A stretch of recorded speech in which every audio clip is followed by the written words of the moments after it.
be annoying today. Oh, no way.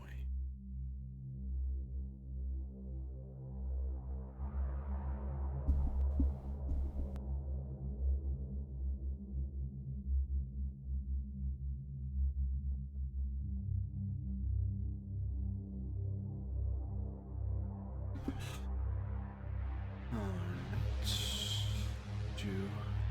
nope. Verify, announce it there. No, it's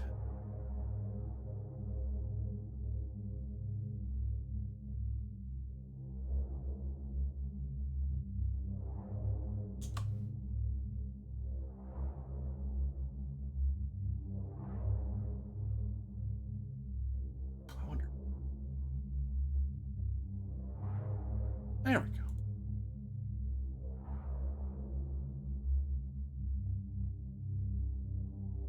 And so, hello everyone, I'm AD Springer, also known as Corbinian. This is the Electric Metropolis video game tour, and today we're doing another episode of Lex Arcana Susurros Alienorum, as the Contabarum sent to Caesarea in Mauritania are continuing their investigations into the strange happenings and mysteries that the governor of the province is keenly worried about, who in particular is the prefect of Caesarea.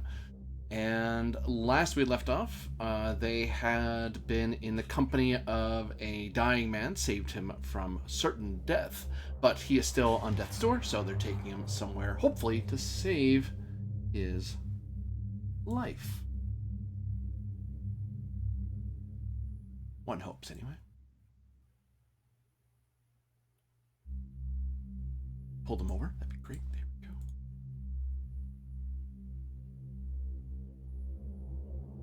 Don't worry about the text on the side. Nothing to worry about over there. I think you're lying. But what does the text on the side mean? He's definitely lying.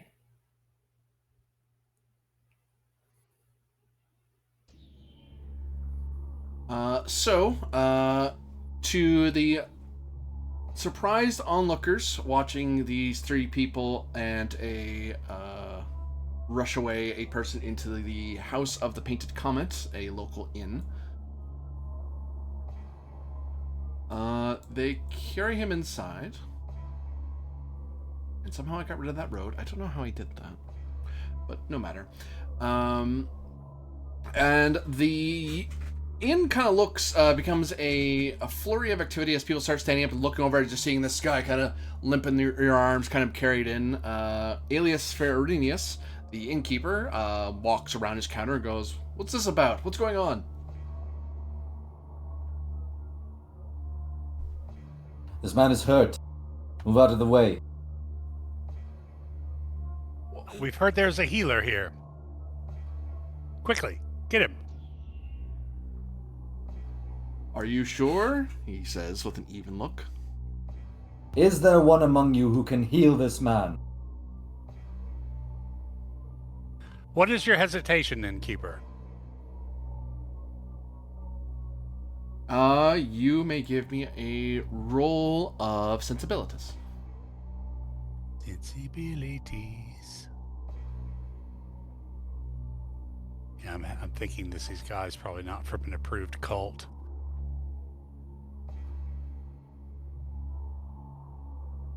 Ah, 6.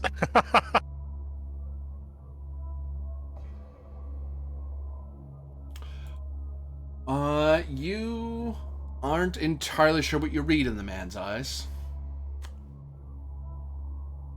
But he does just go, upstairs, the second room on the right. Come. I'll, grab him and move.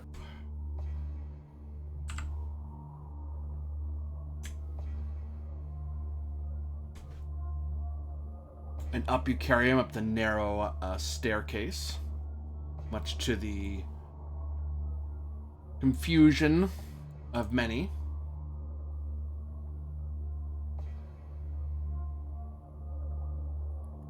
And you get up to the door, The body just still slack in your arms because the guy's passed out. He's not saying anything.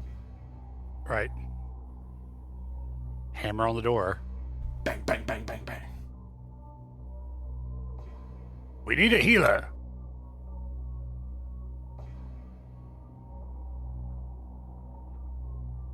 Any response? The door does not immediately open. Still no response? The door does not immediately open. You're not there, Calypso. I will Okay, try I'm not and there. I will try and like not kick it down, but like not ram into it, but try and force it with my shoulder. Okay. Give me vigor.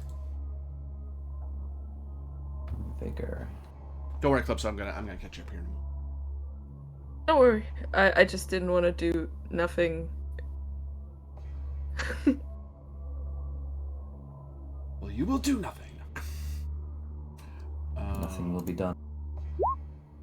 Here's a 9 or 8, sorry. Oh my god. Bang! You smash into the door. It does not immediately give way. It creaks pretty loudly and creates a loud bit of noise, which thankfully leads us into the next part. Calypso. Last we left off with you, you had been helping in the first city you investigated, that valley in northern Italia, southern Gaul, in that sort of mountainous valley, and basically just help keeping guard, investigating a little more, just making sure nothing happened since then. However, a protector, a high-ranking member of the Lex Arcanum, came to provide orders to send your Cantabarum off to Caesarea in Mauritania to investigate something, and he held back yourself and Tiberius to help him with some of his follow-up investigations regarding the organization you guys had discovered in that little island north of the city. He at first let Tiberius go to catch up with them, and then he hung on to you for a little while to help him understand some of the rituals in the area and help him with basically purifying the area a little bit, to help the land come back a little faster. Once you got to a certain point that he didn't really need your help anymore, then he sent you to go catch up with them. After following post horses, racing your way across Italia to a port before you eventually sailed across the Mediterranean, or the Mare Nostrum, you arrive in a city, a massive city, the capital of the entire province of Mauritania, decorated in ports and ships, and you, after some asking around, because you're basically trying, I imagine the first thing you would be trying to do is trying to find out where your Cantabarum had gone to. You are directed by the various people, the various guards in the area who, that one, they have met with the prefect Vera already, and that the last anyone had seen of them, they had gone to the temple row, where various dilapidated temples to Diana, Mercury, and Mars were. So that kind of left you on a bit of a goose chase, because you were trying to figure out, well, I don't see them, and your Cantabarum isn't, unless they're actively trying to hide themselves, they will stand out. Only one of them is a Mauritanian. So, even though Caesarea itself is a rather metropolitan city, it is a port town with lots of people coming and going. Eventually, you would find yourself at the inn, at a roadside inn, Ormancio, that you saw some people pointing in that direction, and eventually there's a wandering around. You're about to probably ask around, hey, have you seen, like, you've probably been doing this all day, is, hey, have you seen so-and-so and so-and-so, or someone who looks like this? And then you hear bang, bang, bang, bang upstairs, and then as it's like someone's trying to force a door open.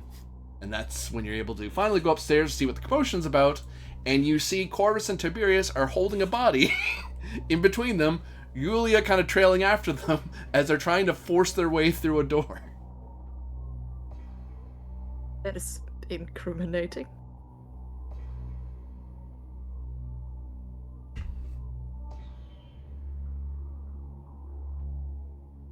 No time, we have to get that body in there.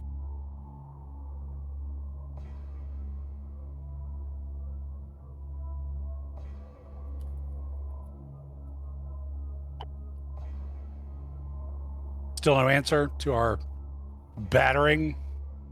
No. Even after we forced it? Damn.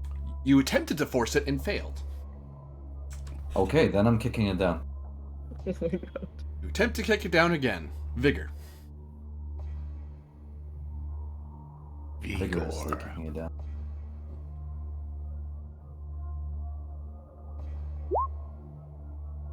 A 9. Thud, and you feel that there seems to be something barring or blocking the door. That's why it's not going. That's why the door isn't just giving away. Okay, Corvus, hold him, and I'll pull up my axe. Good lord. Okay. You try Here to goes. I will Did you try to to give call Corvus a something? hand. Here goes Tiberius making friends again. Did you try to call something? We did. Priestess, you choose the most inopportune moments in which to arrive and share words of wisdom. Now, if you Corvus don't says- open this door, I will kick it down with my axe. Corvus says we need a healer. Urgently. What happened to him? We don't know. He showed up this bloody in the middle of the street and mumbled some inane nonsense before collapsing. We Eclipse. managed to keep him from... Go ahead. Eclipse, you notice that the man looks like he has a rather nasty stomach injury, like he was stabbed brutally. You can see like blood stains across his body, but it looks like someone has done a rather expert patching up of his. Like they put like a huge poultice on him and wrapped it in cloth, and then you can actually smell the faint scents of various herbs that are meant to help slow speed healing, but slow the passage of death. Yeah. But, Calypso, can you help him? I mean, I can try, but better than that, I will not be able to make. I didn't know if you had healing spells or anything. I don't know. Okay. Corvus, can I break it down? Corvus, give me de societe.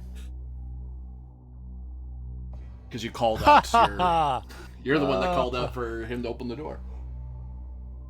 Or indicated you needed to hear better with it. Okay, well, there it is. It's my whopping D6. I bet I went through like the whole area being like, so was there a group of 3 people and one of them insulted you? Yeah. There's one Mauritanian, complete jerk, just no chill. Yeah, I mean, I'm only rolling 6 for De Societe, and I got a 2. Yeah, unless fate intervenes, I'm probably not going to do anything. You make your call, but you're kind of very focused on keeping this guy from just blapping into the floor. I kind of look pleadingly at Yulia. I will help you with the guy. It's kind of. I had mentioned before, but I think I got talked over. That Sorry. I was trying to help him. Sorry. But Corvus says, "God, can you try? I'm no good with people." Sure.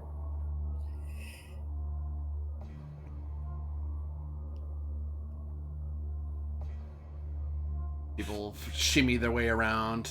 You move a little closer to the door. The society for you as well. Yeah. Okay. One moment. 18. Okay. Does negotiation apply? Or command? Depends how you're trying to get the person to help you. Are you negotiating some sort of payment or service, or are you commanding them open the door in the name of Rome? Open the door in the name of Rome. Okay, command. Yeah, I figured. Because, yeah, I have a... Once our weapons touch this door, we kill everybody inside. It's like a siege. No. 11? It's not bad. You hear a scraping of something on the other side of the door. And the door The axe down. opens. And darkening the door, as Calypso, Corvus, and Tiberius... Well, actually, Corvus and Calypso are both kind of trying their best not to drop this poor guy. Tiberius brandishing an axe. Yulia speaking, commanding through the door in the most Roman way possible. Corvus, I'll note, is in war gear. He has yet to change out of that. Calypso, I actually forgot to ask if you would have worn your war gear while walking around, or if you would have stayed in, like, regular clothes. I think I would have. Is the area like? Do I have to expect people to attack me? Things to attack me? The most you were told you'd be briefed by your Cantabarum once you got there, the details, but the general idea is that there is some sort of strain. The prefect of the area thinks something magical is afoot in his region, in the capital region. So if you see undead crawling around, sure, put on the war gear, but otherwise it hasn't advanced quite that bad yet. Which, when you got here, okay. It was a city, it was normal people. You didn't see anything really that weird. Honestly, I'm unable to walk or ride a horse to save my life without my gear, so I will not put it on and make it even harder. Well, and Corvus has been masquerading as Lady Julia's guard off and on since we've been here, so... Yeah. So darkening the door is a large individual in long black robes. Their face covered in iron, and the face seems to be styled into what appears to be a human face, with dark eyes in the eye holes. And he has like one hand resting against the top beam, like he's bracing himself so he doesn't, like, partly to, just somewhere to rest his hand, but also so he doesn't accidentally baff his head into the top of the door. He kind of just looks down at you guys.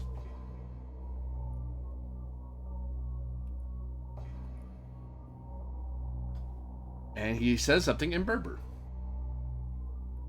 I speak Berber. I don't speak Berber. I do. Who goes there, and for what reason are you interrupting my nap? And why are you carrying a dead man? He is not dead yet, but he may be if we don't get your help. Please. We are of the Lex Arcana. We require your assistance. Yes. You require my assistance. You are a healer, are you not?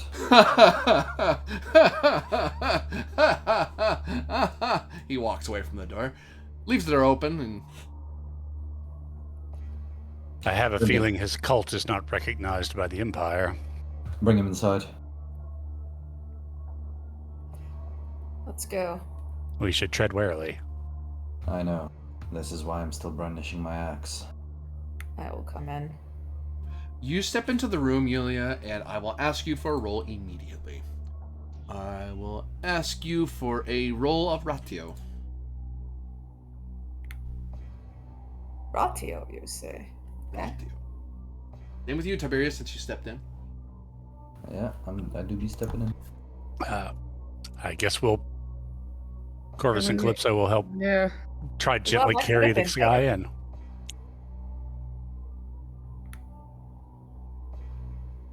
That could have been a lot better. Oh well. And...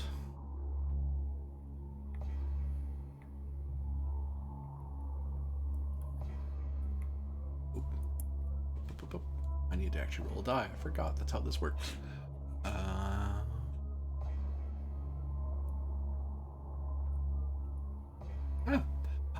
There is you both get a very deep sense of unease as you step into the room.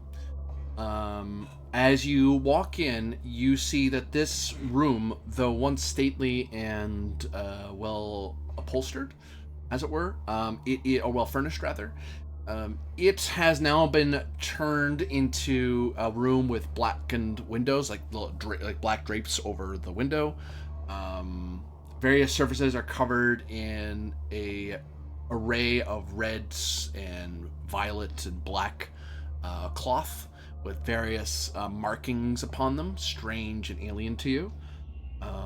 You smell various scents that assault your noses, and you get this swimming unease boiling up in your chest, but you're able to take a full breath and let yourself calm down. But you felt incredibly tense the minute you walked in this room.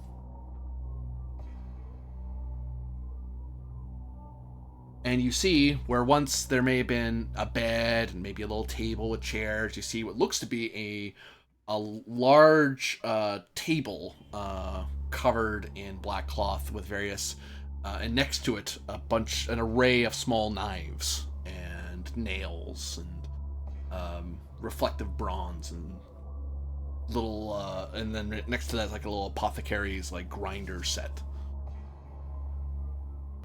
I'll speak to him in Berber. Your tools appear more as that of a torturer than a healer. Which are you? Do Corvus and Calypso step into the room? I mean, we have to get the body in there. So, yeah, I guess so. Alright, I need rolls from you two. What was it Are we again? rolling? Ratio. Ratio.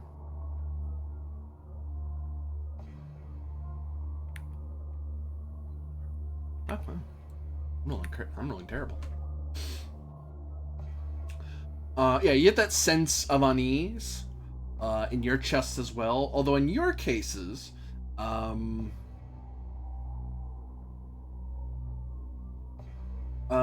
of you can get the sense that this room is under magical control. It is temples usually have that sort of sacred space, the presence of the divine. Right.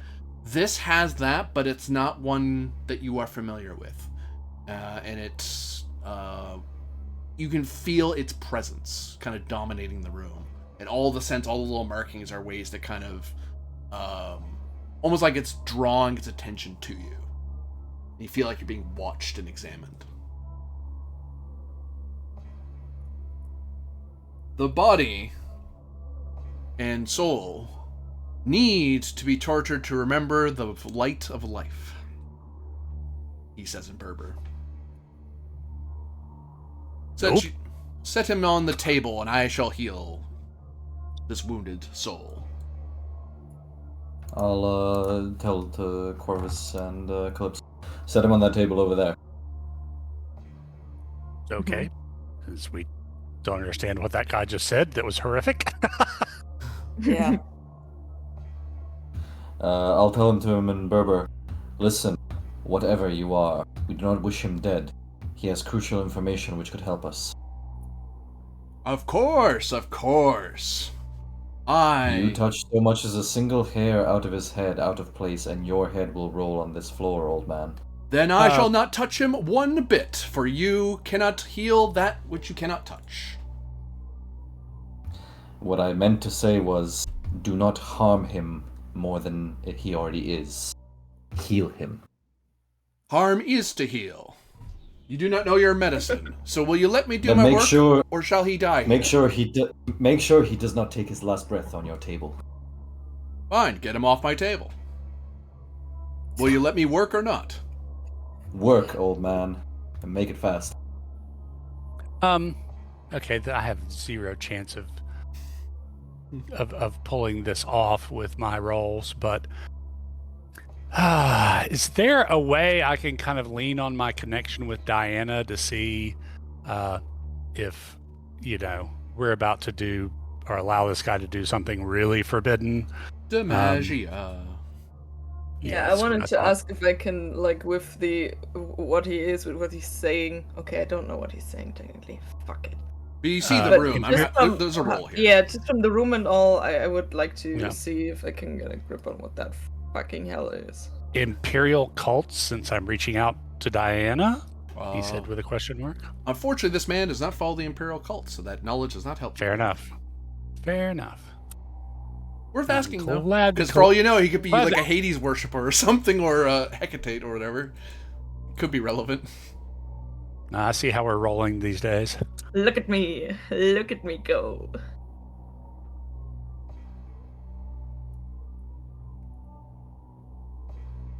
Good golly. Yeah, whatever this is, it's not anything you two are familiar with. You know, something's Yeah. off. It would be good to understand that, man.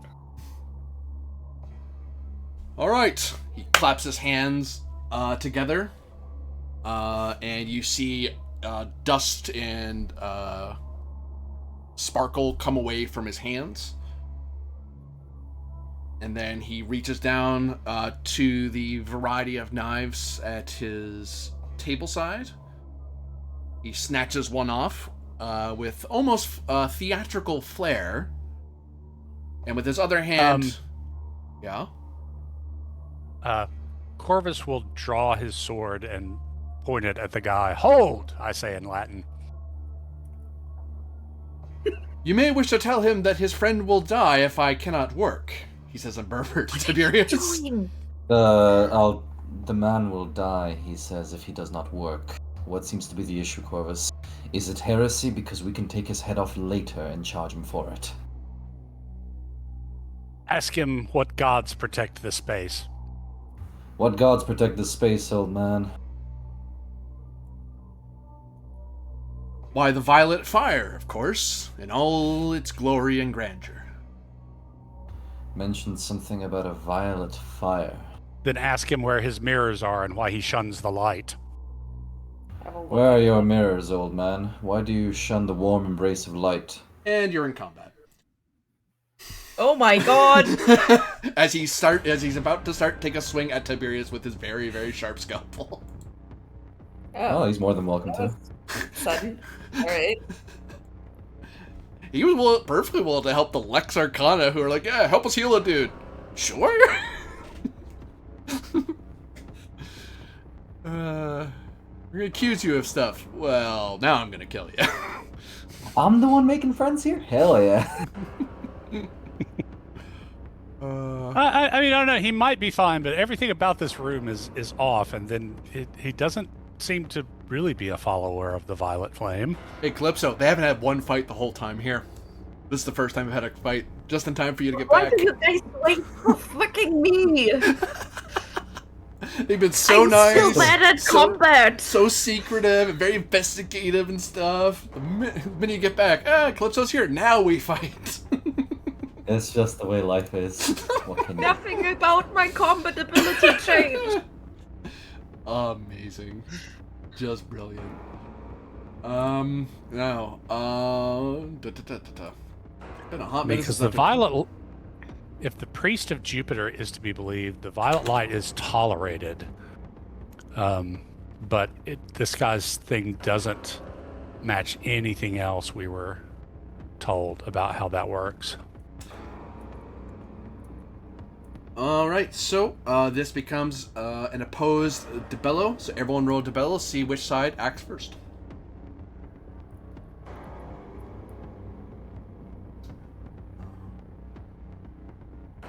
6-5 for me.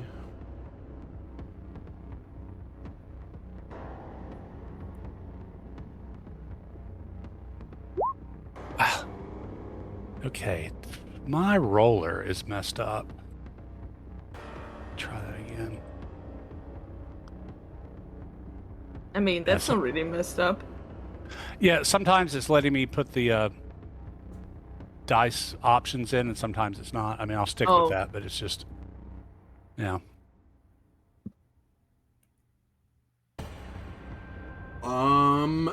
Your side has seized the initiative here, so you open the fight.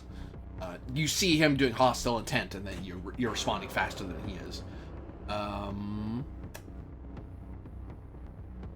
Wait, did I get that right? Obviously, you're all engaging him. He has the disadvantage of being outnumbered. So he can't really pick who's fighting him, but you guys can.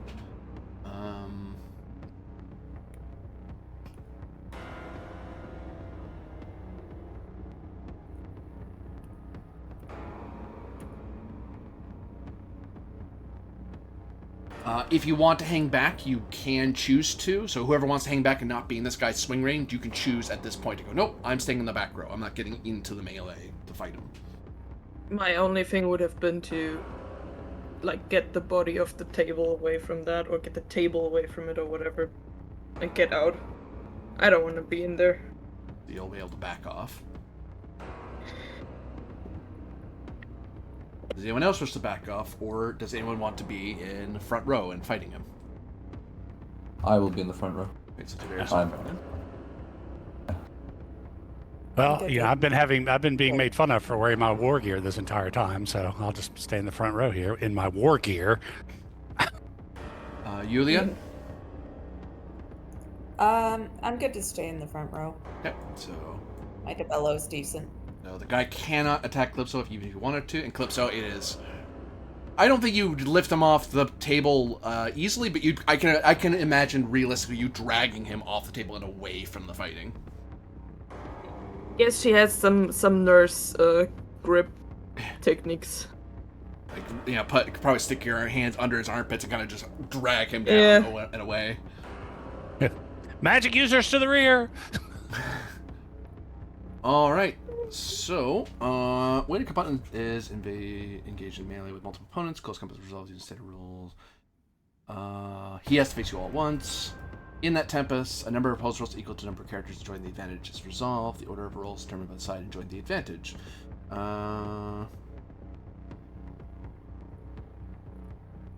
So here's how it works. So he rolls individually against each of you. However, you guys decide who swings first. The first person who swings normal. Like they're trying to, it's your normal DeBello back and forth. The next person who attacks, after the first, gets the result of the first person added to their roll. And the third person gets a bonus of the second person added to their roll. So you hit harder, even if you miss, even if the first guy whiffs, the second guy gets bonus because that first person is wearing them down. They're making it easier to hit them. And by the third person, it's hilariously easy because two other people have been trying to hit him or have successfully hit him. Right.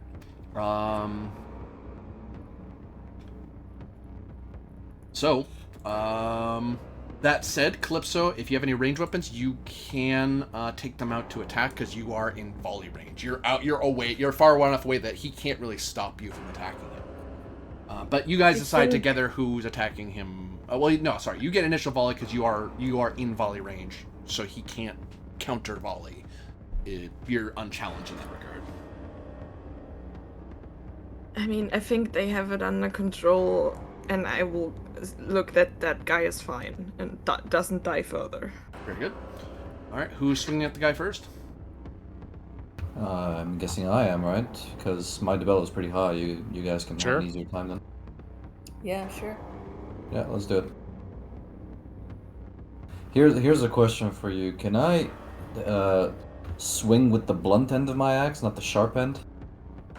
Let me double check about knocking people out. Surprise attacks, ambushes, health. Fatigue, dying. Because in the box. Yeah, I don't think Dying there's like a customs. specific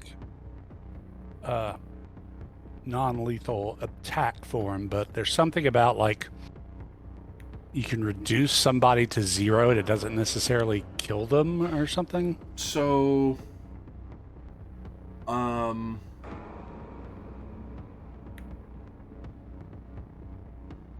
you can basically cause someone to start dying, and then you can, with a first aid check, make them. You can stop the process of dying. Sometimes if someone's like heavily encumbered or very, very tired, if you do enough damage and you don't necessarily zero them out, they may just fall unconscious because they're more encumbered than they are healthy, and they just fall over from exhaustion. That's when they're non-lethal. So you can attack someone, it's just that you have to make sure to immediately do first aid or they start dying. Okay. So yeah, there's no swing for non-lethal. When if you're fighting, you're fighting for. Your average bar fight would stop before someone hit 0 HP, or they'd be drunk and fall unconscious. Right. I mean, at some point, we can always call on him to surrender if he's getting badly ganked. So, do you guys think I should swing with my axe, just lethal? I don't think you have a choice. That's the only way. Yeah. I could smack him with my fist. He does have a knife. That wouldn't.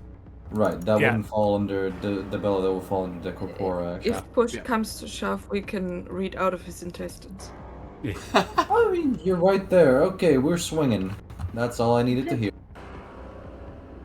So, specialization of axes come into play here? Oh, yeah? Axes and maces? Yeah. 9. Number 9. Hey, I was right to call it one. Well, that means I show under 9. That's so.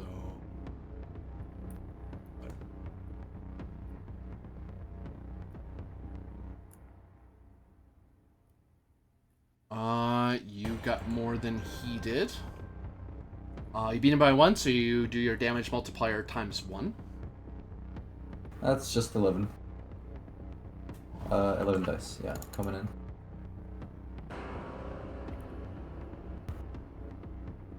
Could have been better, could have been worse. Could have been much, much worse. Here's 6. You sink your axe into his shoulder, and he, unfortunately, you hit his non-dominant shoulder, his left. So he is still able to fight on, but he looks very bad. Like he looks like he nearly died from that. He nearly went down from that strike alone. Goodness. On his turn, he Surrender. will choose to. Oof, he's actually in a real bad spot. Yeah, I will growl out surrender in Latin. Why did he pull a scalpel on 4 people? Probably because he felt threatened as hell because I was threatening him. He was going to use a scalpel for healing, and then someone called him out for what he is, or what he isn't, I guess is a better way to put it. I knew I was right. Yeah, or I could be feeding into your delusion to help you feel better, because I'm nice like that. Yeah. Well, Maybe he was as long as I just a feel nice good, it's guy. fine. Maybe he was just a nice guy, who knows? The man in the iron mask. He's Leonardo DiCaprio. Neil, what are you doing here in our game? He reaches over to his own wound and seems to slice at his own blood with his scalpel, and then he flicks it out at Tiberius. Okay, freaky. So I need to do a roll.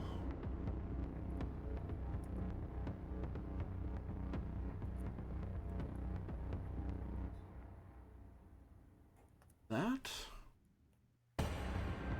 yeah, okay, so he gets 3 dice, so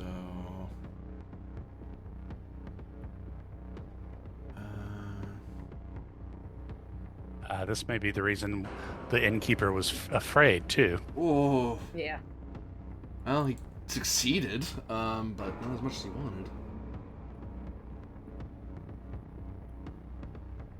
Oh wait, well, Oh, no. keep in mind I'm unarmored, so... Oh no, he, as you see the blood flick out at you, You right? Yeah.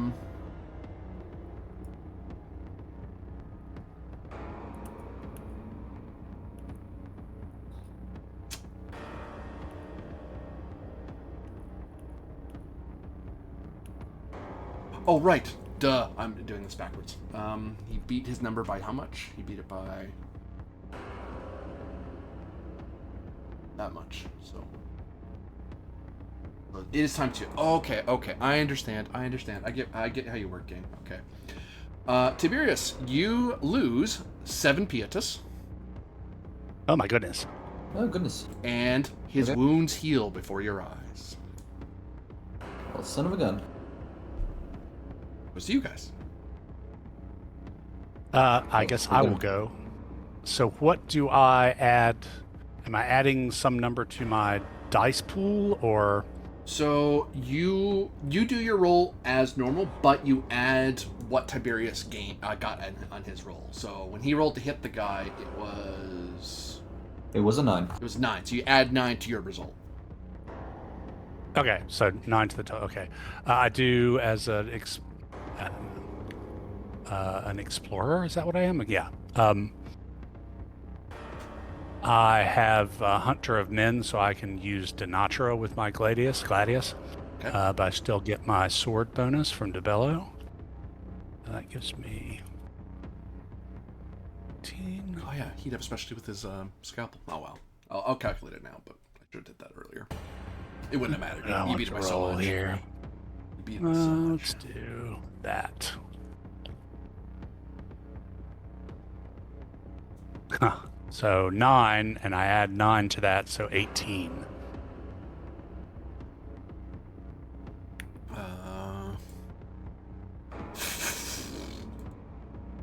So you beat him by 16 or more, times 6 your damage multiplier.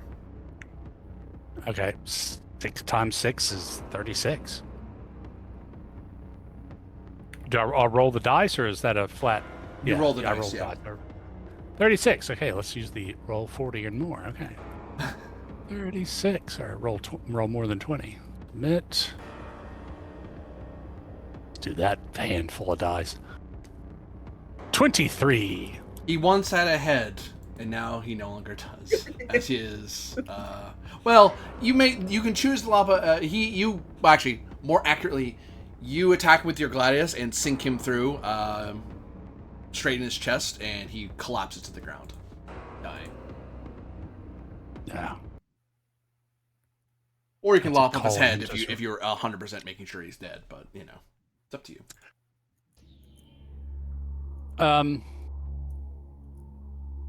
Yeah, I gave this guy a chance to surrender, so yeah, let's end him. He's not what he claims to be. He's a bad man. You stab down into him, and the robes fall silent, and the mask clatters to the floor. Oh no, I've struck him down, and now he's more powerful than ever. Actually, yes. This is the one God place damn you it. did not want to kill him.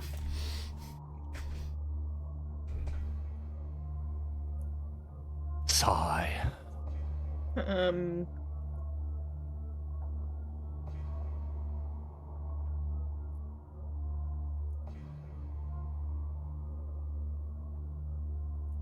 Okay, so that happened. Is the guy okay? Like, not the dead guy, but the hurt guy. Give me Descientia. With medicine. Yes.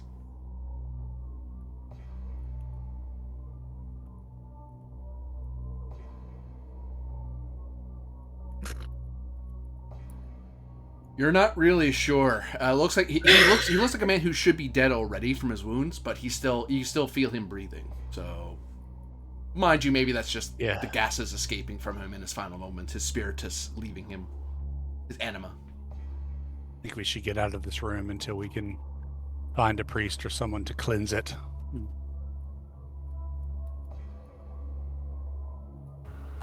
Well, sorry, is he decapitated then or not? There's an empty robe and an empty mask where he once was. Yeah, I went for the kill, which I shouldn't have done apparently, and so he's now. This is apparently not where we wanted to kill this guy. He's pulling a Ben Kenobi on us. Oh, I see. Okay, in that case, come, let's find a true healer. And Yes. let's get out of here.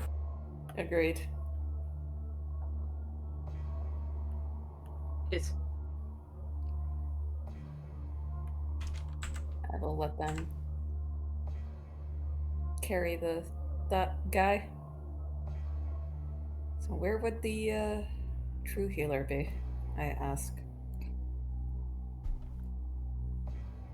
Are you alright? Says Ah. Alias as he looks over at you guys, coming down the stairs with the body. Likely having heard the commotion upstairs. Yes. We are as well as can be expected. Your guest, on the other hand, is no more, one way or another.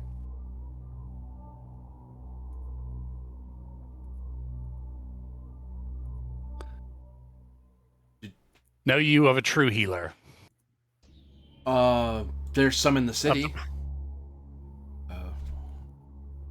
What about the Temple of Jupiter? I don't know them as healers per se, but I suppose they could. I've never gone there before. I've always used the garrison healer. The garrison might be our safest bet. Come, Corvus, sling him over your horse. You are the fastest rider by far. No. I'll give Alias some money. Send messengers to both the Temple of Jupiter and the healer, fast as they can ride. Your best horses.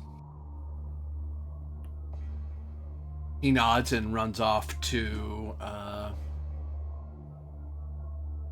carry out your request, calling out to nearby merchants and cart pullers and trying to getting the word out as quickly as he can.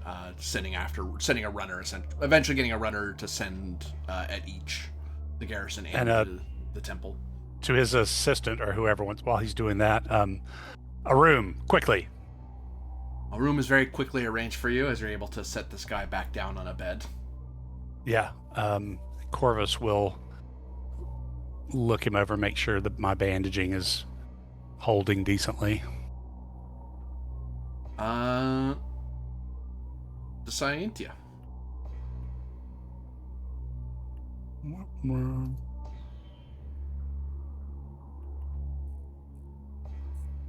Six.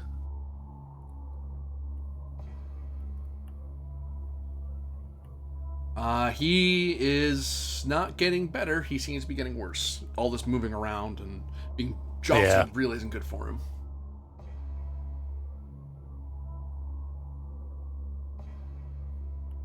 Anybody have a better Scientia than 10? But I roll like shit. Ah. I can try. Mine is have also 10. So. Technically 14. Give it a shot. I can assist. That'll at least lower the difficulty level. Yeah.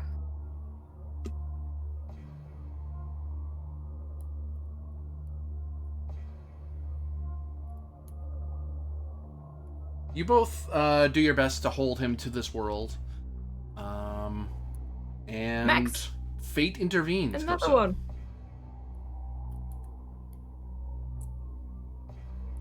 Sweet.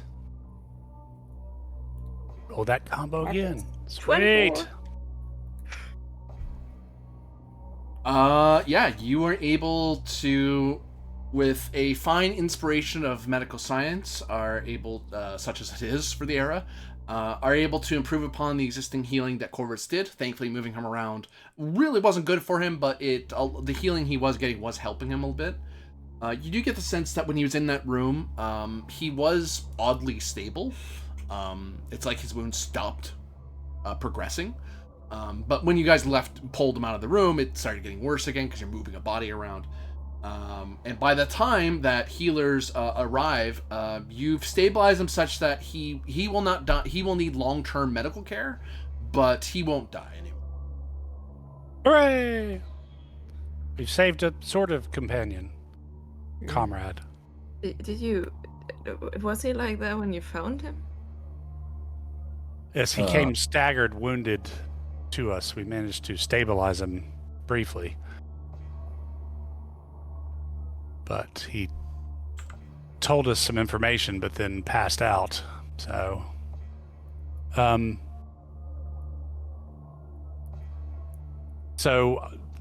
is Mathos the one who comes to the inn, or One is of the it priests, some other priest comes Alright. along and finds out. Okay. Oh yeah, by the time he gets there, and the garrison guy gets there roughly the same time, except the garrison guy took a horse to ride down here really quick. And Right. we'll get here roughly the same time, and it's you've already done it. So I mean, we can take. They offered to take him to either the temple or the garrison. They're just not sure where, or if you just want to leave him here. Since they're already here, one guy's a horse, one guy is like across the street. You know. Why don't you post up here and keep an eye on him for a little bit? Yeah, I think we don't want this guy too far from us. I think, this is probably a good base of operations for us. I tell the priest of Jupiter, tell High Priest Mathios that there is a room here in desperate need of cleansing. I believe it is... believe he might even want to involve Thalia.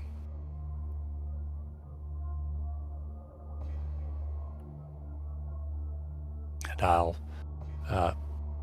give him some money for his trouble, saying, for the temple coffers, of course. Which he will gladly take. And you are fairly assured that's likely to happen, or they'll do their best to do it, because, well, temples always... It seems the gods always work better when lucre is involved. Right. Yeah. Clever thinking on your part, priestess. Turns out we really did miss you. Yes. It sounds like you doubted that. Well, no. But like I said, your timeliness for showing up at the most inopportune moments is quite a thing to behold.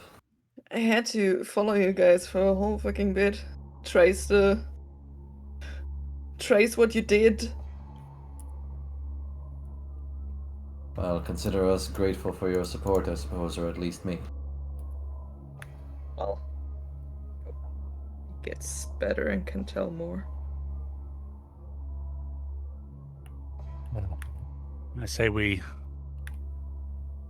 arrange for lodging here for the moment in any event, and I agree. We might want to be here for when the priests come to purge this room, in case things go Yes. south. and Yulia, you by far have the best ways with words.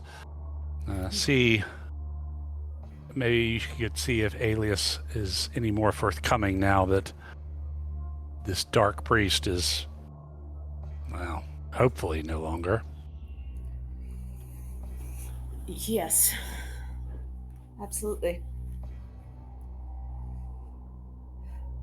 Did someone take the mask and the rope? No, I dare not touch that, whatever it is. Likewise. If I'm going to be speaking to people, I need to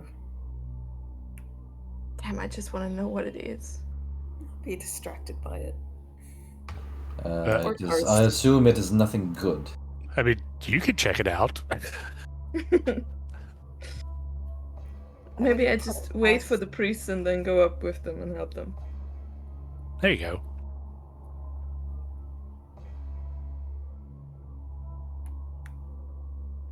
And I think I'll have some wine. Likewise, I think we have earned it. Corvus and Tiberius wine it up in the middle of the day drinking. Yulia, where do you go off to do? Oh, or as the Romans called it, just drinking. Yeah. Or Tuesday. Yeah. I'm gonna go speak to Alias Farianus. And Calypso, you're going to investigate the room, or you're waiting for the priests to get here to go there. I'm doing it with the priests. Okay. So the first thing that'll happen, Yulia, you find Alias kind of tending to the counter.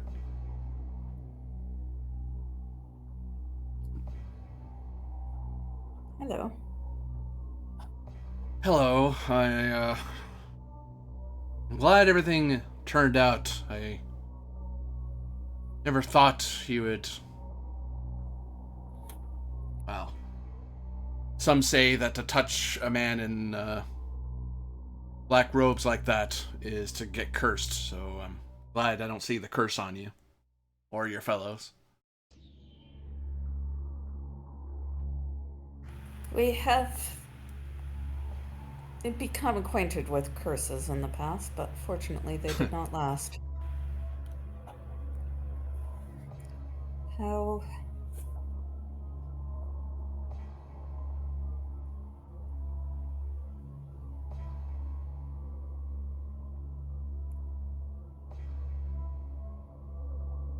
Did you notice anything about his visitors or comings and goings that might help our investigation?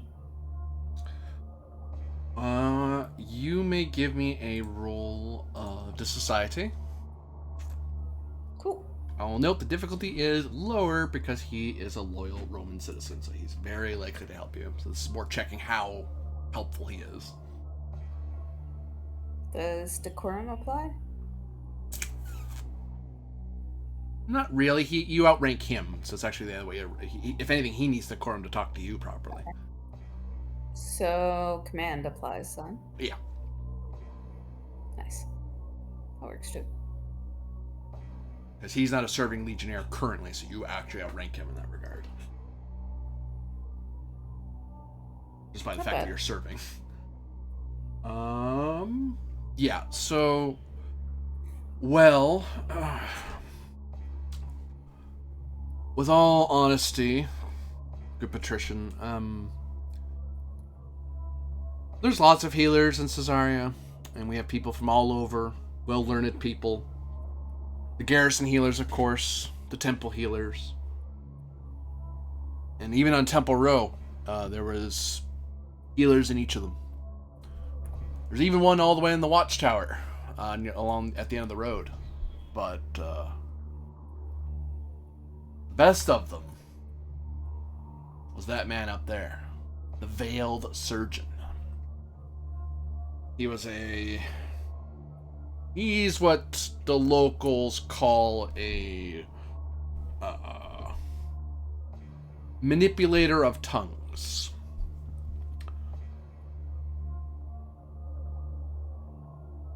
See, most surgeons, when they do their work, they'll ask for offerings, coin, donations, food, goats, spread the word, pray, whatever. This one collected tongues. He what? He would collect the tongue of his patient and then put in a new one, and I don't know how to explain it. They were healed, but they always seemed to be different people at the end of it.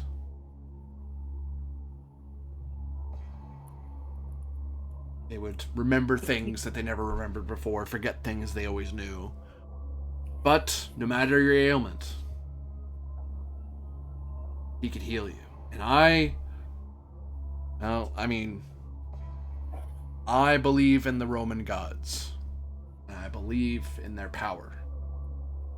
Mm-hmm. But if I chase the man out, I doubt I'd still have an inn anymore without legionnaire protection. So to answer your question, lots of people visited him. Rich people, poor people, foreigners, locals. Did you by chance keep a log of visitors to Yurgus? He taps his head. I remember as many as I can, but I've had all kinds of people coming and going. I mean, I haven't had to do reports and Oculus reports for a long time. I was more of a front and center sort of soldier. Are you... but you can write. If I get you pen and paper, you can record the ones you remember at least. Would you not prefer it on clay? I mean, papyrus seems a little expensive, my lady, but I mean, if you wish to spend the money, I Clay. won't say no. Or clay, yes. I will get you a clay tablet. Easily done, and he'll scratch out what he knows as best he can. Okay. Thank you. This aids our investigation.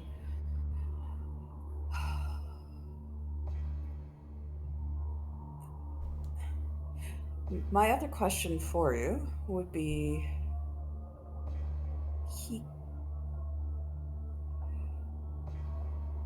we have reason to believe he may not have followed who he said he did.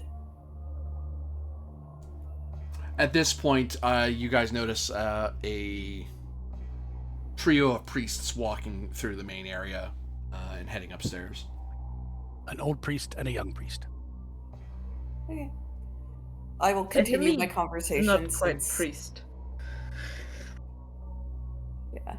I'll just continue my conversation with this guy since I'm not a magic person.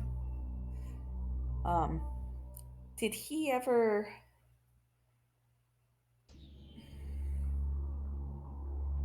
speak on his religious beliefs? I didn't ask him any questions, to be honest with you. He paid up in denarii, and he basically bought out his room for months at a time.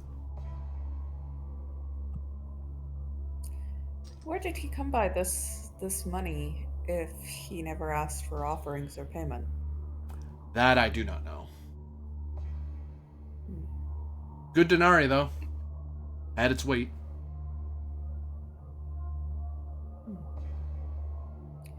Thank you. I will...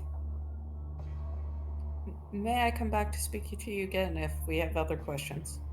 Anytime you want. It is my honor to be of service. Thank you. And I'll head back up to where the others are to speak with them about the guy's mysterious income and the tongue thing. Calypso, when you walk into the room with the trio of priests, they look back at you confused why you're following them. Who are you? I'm from the Lex Arcana. I need to investigate, so I wanted to see if we can cleanse this room and maybe I can at least report what it was. You have your bona fides? I have what? Your bona fides, your diploma. Oh, yeah, sure. Do I have a diploma? You'd have one for saying you're a member Yeah. of the Lex Arcana. Yeah, I have that one. Yeah. A very impressive document to anyone who sees it, because one, it's one that's penned in Rome, and two, it is signed and sealed by the Emperor himself, indicating that you are one of his agents in the Empire. So it's not a document most people get to see, and it is obvious that you are for real. It does have that little, what takes away some of the shine from it is that it says at the bottom what your rank is. But, you may be low ranking, but you work for the Emperor, so, And there's a look of, oh, okay, and they hand it back to you. It also says what your specialty is. It notes that you're of the school of, what is your thing? You are noted as a scholar? Or an augur? You're an augur, aren't you? I'm an augur. Yeah. So once I see augur, like, yeah. First is a look of impressed, like, wow, you're from the Lex Arcana. That's really neat. Wow, who gets to see this sort of thing? And then they see augur, and that's why you want to be here instead of the others. Okay, and they wave you to come after them out of sheer like, oh yeah, well, if anything, you know more about this stuff than they do. Because you're people who graduate from the Lex Arcana are Scalara are highly educated with the latest knowledge in the Empire. Yeah. knowledge that I very selectively put into fields. You notice them walking about the room. The three of them immediately light little sensors to kind of help cleanse the area around them. You step into the room. The feeling of fear doesn't hit you immediately, although that may be their sensors kind of creating a sort of safety bubble around you. It's probably to protect themselves as well.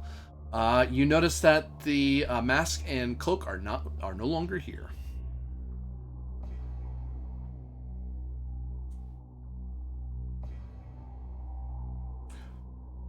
Shall we begin the rites of cleansing, Calypso? They say to you. Let me go through the room one last time. Of course. That is... I don't like where this is going. Yeah, I would, look very meticulously through the whole room again. Really just... Yeah, see what's there. Just everything. Give me the magia. Mm-mm.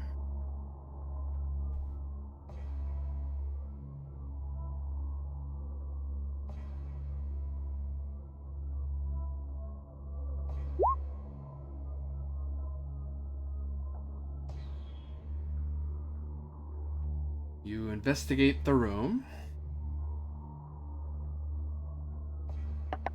And... point of fact, I'll actually treat this as an investigation roll. Just using the magia instead of Discientia, because it is a matter of understanding magically what was he trying to do.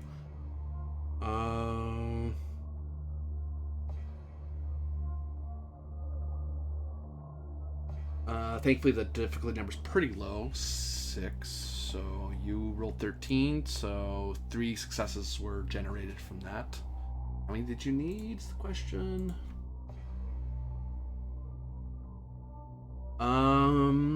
You do not have quite enough with that roll alone, but you can roll again to get more information. Do I want to spend pietas again is the other question. Well, for the second roll, you may want to do that. The first roll won't matter because you can only get 3 successes at a time anyway. So you got the max you could get out of a single roll. Yeah. Yeah, so I do this one time, and then I do it another time, and possibly buff myself up a little bit. Or... You roll it a second time, and if that rolls, great, then you won't need to spend pietas anyway, because you did well just on your own natural ability. If you biff it, you can roll pieta. You can use your pietas to kind of buff the roll to get it better.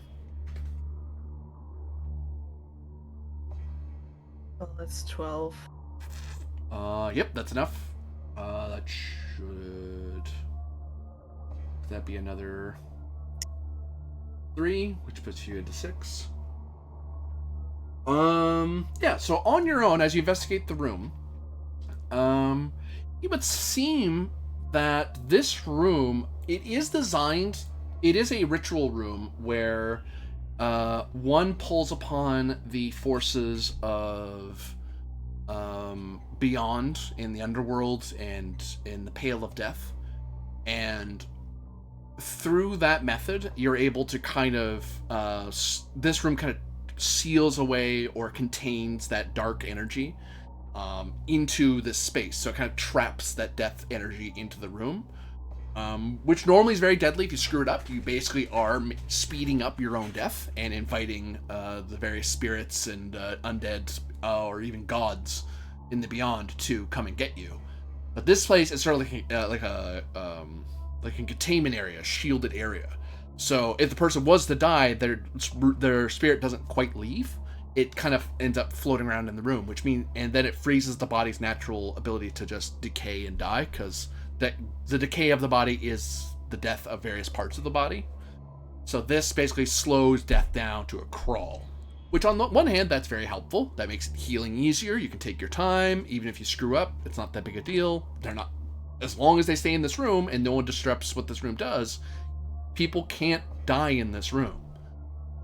At worst, their body will go their spirit will basically bounce around in the room for a while until something disrupts it. However, there's one step beyond that.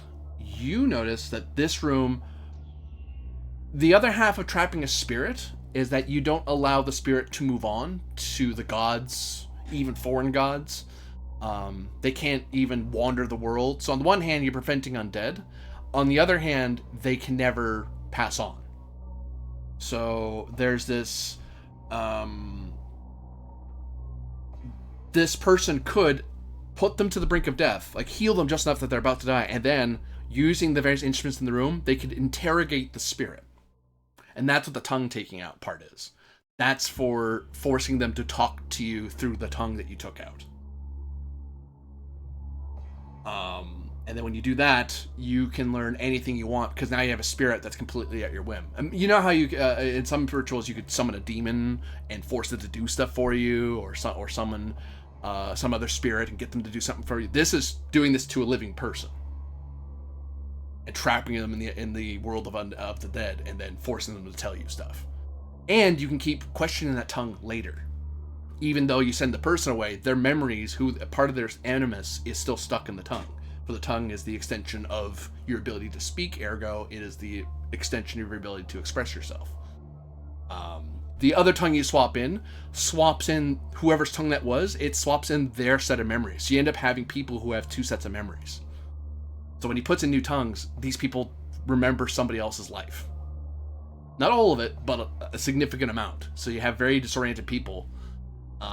And, once you're done talking to the tongue, who cares? Hand it off to the next guy and your evidence disappears. You don't even know who they talk to. So, in a word, very forbidden what this is. This is necromancy work, which is 100% not allowed. It kind of falls in a more Macedonian local folklore thing. It's not widely practiced.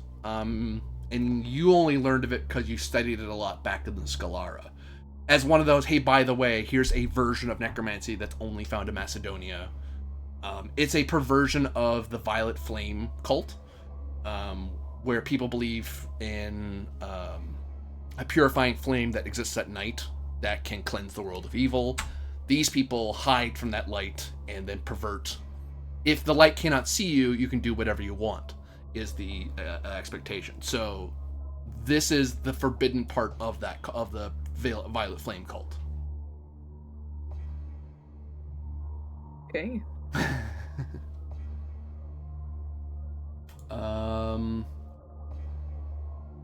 The ritual, if you ever wanted to do it yourself, is called the Surgery of Truth. It's supposed to be used on criminals in their culture. It's a punishment you do to people, but Rome does not condone this. It's like, no, you can't do this. You're not allowed to torture souls to get information. That's not okay. Crucifying's one thing, but this is a whole other step beyond. Like, this is terrible.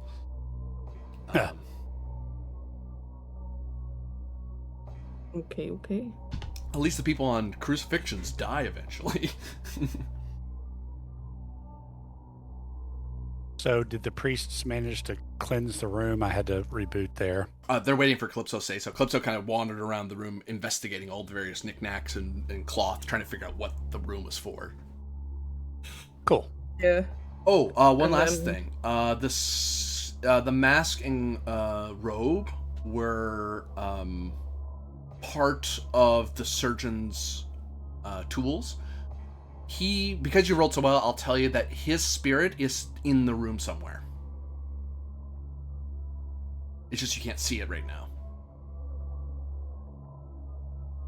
For he never was really a man, he was but a spirit, which is a thing that some people who practice this will do to themselves. They'll trap their tongue somewhere in the room, and then at some point, if they want to escape, they'll stitch their tongue onto some other guy, and they'll possess that person.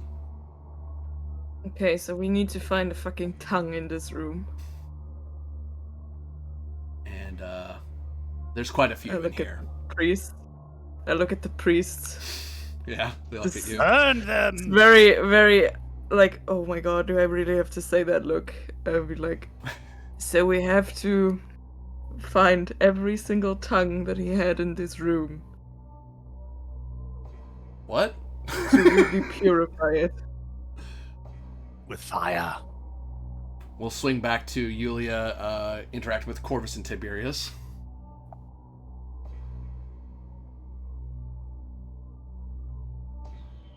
So you may want to unmute yourself. He apparently used to cut the tongues of his patients to cure them and transplant them with other tongues. By the gods. You know, Corvus, I don't give you credit often enough. You have a nose for this sort of thing. Ugh, I was lucky this time. What gave it away? Well, you have to admit, he was a bit creepy, and even for a healer, creepy. But the fact that when he claimed to be a servant of the Violet Flame, that none of his decor matched anything that Matthias had told us about the trappings of that tolerated cult. He also apparently used to have a ready supply of money, despite not taking payment for his services. Hmm. I have no idea where he got said money. Hmm. And you said And Alias I will gave you produce a play tablet. Ah. We have a list of at least some of his clients. Yeah, let's look over that, see if there's anybody familiar. I will read through the list. Okay, investigation for you guys, DC Intia. Oh god. All of us? Oh, you each get 2 cracks at the can. Yeah.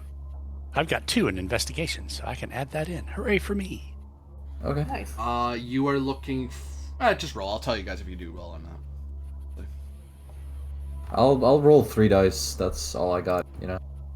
Not awful. It is. No, my roll was not awful. Yeah.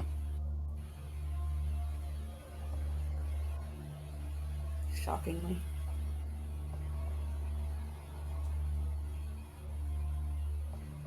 That is a sum total of 1 success. How many are we looking for? You are looking for 9. Oh my god. 9 successes? Wait, no. It's not that elaborate. What am I talking? 6, sorry. Oof. We get 2 cracks, so we've got 1. All right, we could go through the list more tomorrow if we need to, I suppose. The gods do not intervene, at least for me.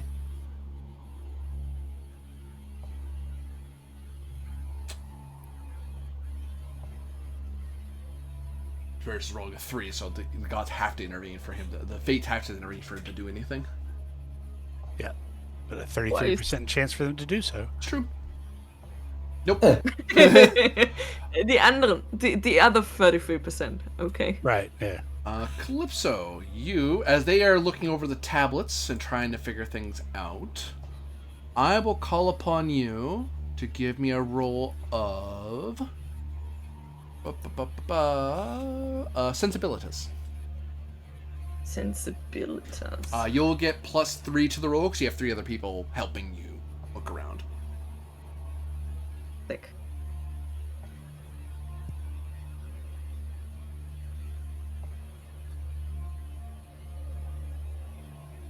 Yeah, they couldn't help you with the Magia roll earlier because that's way beyond the kind of stuff they play with. Like, ooh, we don't know what this is.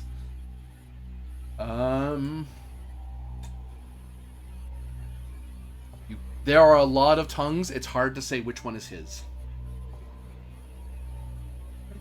I think that will be a collective tongue destruction.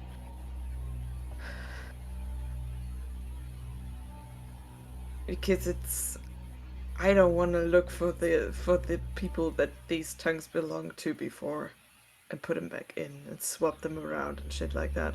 That's fucked up. So how do you want us to destroy the tongues? I mean, burn them. Like at the temple here?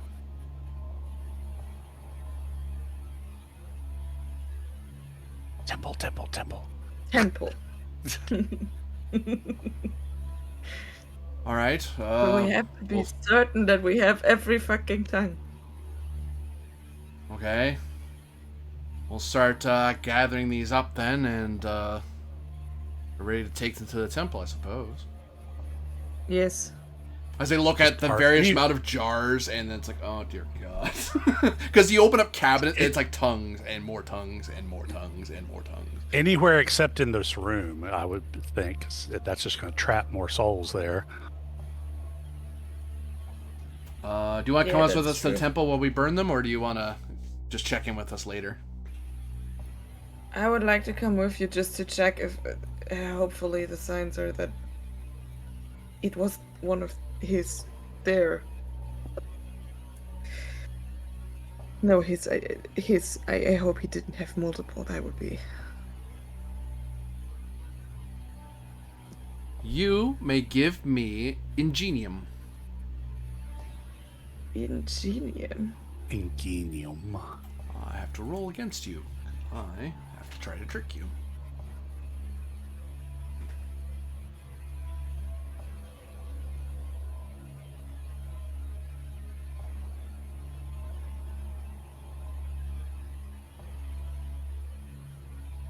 That's unfortunate. That's unfortunate by a lot. Uh-oh. As they're starting to gather up the tongues, it occurs to you that you're not sure what ritual it is. You didn't have time to think about it, but if he's willing to use possession as part of his surgery of truth, he may have other possession methods as a ghost. So it's entirely possible he let himself get killed so he could possess somebody else on the road. You made the right call of not having them burned here because he'd be most powerful, but he will lose all his power if he gets into the Temple of Jupiter, so he'll probably attack the group in between this building and the next, probably on the road, and then try to slay people to try to get at a tongue. Because he has to possess somebody, because he can't, as a spirit, if his tongue's destroyed, he's doomed. So he's trying to pretend like he's actually, at your mercy. He's actually not. Or you figure that out. You deduce that's probably, if you were in his position and had that power, you'd want to have some sort of backup plan so you can come back to the world of the living. So we need to be ready. Mm-hmm. You're likely going to be fighting an undead somewhere. He won't attack you right away, because if he gives away which tongue he is, he's doomed, because then you'll just destroy that tongue. So he has to wait till you gather them all up and then move. Which he'd love to attack you in this room, but if you guys just leave everything, he could just wait until someone's by themselves and then just attack that person. Or he can, but on the way to the temple, you'll force his hand. He can't wait for someone to be by themselves. He'll just have to kill whoever he can and grab somebody as soon as he can and run away. Yeah.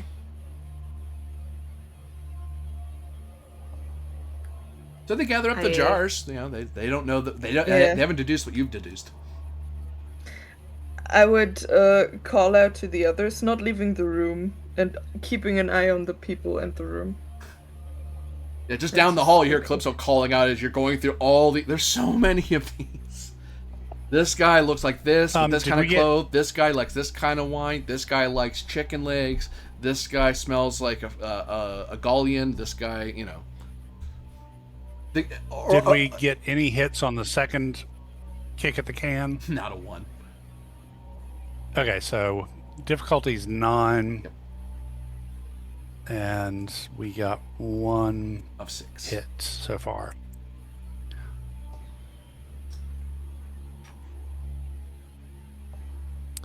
Yeah, so get up and go see what's up with Calypso.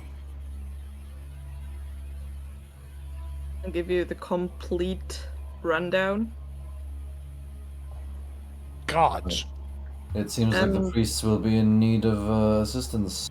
Yes, we should go together to the temple because we need to destroy that tongue. Yes. Damn this. Corvus, could you help me in my armor? Certainly. Good. What kind of protection do we have from him trying to possess one of us? Nothing but the strength of our will, I'd imagine. Yes. Oh dear. Or is that another one?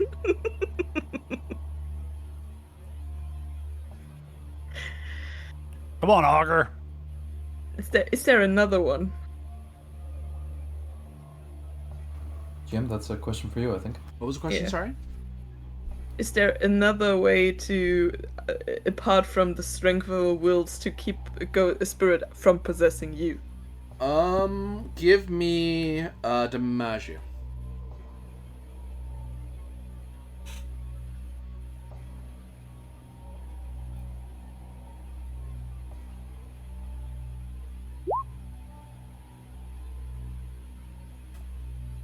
Nine. That'll be enough to tell you. Yeah. So possession is a attack usually done by demons against humans. The victim usually rolls ratio against the attack, opposing it. If you're successful, you don't have to roll again. Because once you've resisted once, your soul has been essentially inoculated from the invasion. Your soul knows it's under attack and will shore itself up and protect itself. Because normally the human soul doesn't worry about being attacked, and once it is, it hardens, it tempers against that attack. If they succeed, they possess the person. They're at the creature's mercy. The victim no longer has any free will. They lose many of the characteristics. And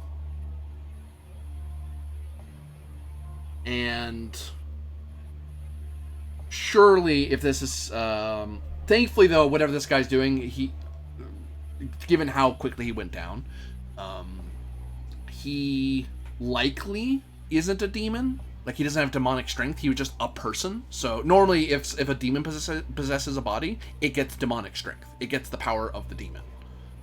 But if it's just a person, then it just replaces the person's scores replace. So, if anything, in some of you, he'll probably become weaker. Or he'll suddenly make the body weaker than it normally would be.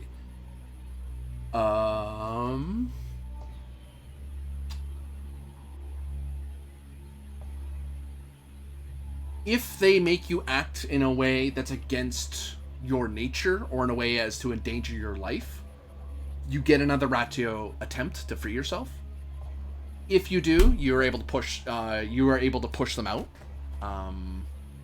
To seal themselves in, they kind of have to be very careful and do yet another ritual to kind of force to complete. He'd have to swap out tongues to make it a permanent possession. Which, once he does that, that person's basically they basically are trapped in their own tongue, and then he takes over the body. Think of it as a person getting control of a horse, and they get rid of the rider. That sort of idea. If they're in, you can exorcise them. It is a DiMaggio ritual. It is something that you are familiar with. But beyond that, unless you know special rituals to ward against undead, it's just a matter of being high in ratio, and being mindful of someone who's possessed. Because if they're possessed and you notice it, what the protocol is to grab that person and hold them down and arrest them immediately, and then do an exorcism. Because it's a sense of, well, we can't really stop you from possessing in the first place, but we can't stop the spirit, but we can stop the body. The trick is figuring out who's been possessed, if you've been possessed. Or you just dispel the spirit entirely before you disincorporate before it gets in. That's another way to prevent possession. If it's no longer a thing, then it can't possess people anymore. I have a question while we're here, if you don't mind. I do mind, Tiberius but go is ahead. not entirely... Oh, okay, well, up yours. Tiberius is not entirely unlearned in the arts of magic, so take this as you will. Does the spirit inhibit your body in any way that you can see or smell or even hear? Because what I'm trying to get at maybe is if you inhibit those senses, then the spirit has no way to get at you, as it were. If it can perceive you and you're nearby, it's whatever it's haunting, then you're at risk. So if you're far, so people on the other side of the city are like people in the city are okay because they're too far away from his tongue, but anyone who's near the tongue's at risk because it doesn't require you to see him; it requires him to see you. Right, but if he has, well, this is maybe a bit odd. If it has no way to get inside you because you do not perceive it at all, and you shut off, you have a complete sensory deprivation of things around you, that wouldn't work, would it? No, because your spirit would see it anyway. Your spirit sees spirit. Oh, I see. Okay, so it's nothing on a physical level; it's on a metaphysical level. Yeah. Nice thought. Well, that was an attempt, There are some creatures where blinding yourself does protect you. Sirens, for instance. Or blocking your ears, or Yeah. maybe tying your mouth or something. I don't know. Okay, well, yeah. Before we begin this little trip, hang on just a second. Corvus will. I think you said there was still a legionary hanging about. I think Tiberius told one of the guys who came to hang out for a second. That could be easily done, yeah. Okay. I want. Okay, and I'll get Alias in on this too. We need to clear the inn and clear the road from the inn to the temple under the authority of the cohorts Arcana. Okay. That will be done.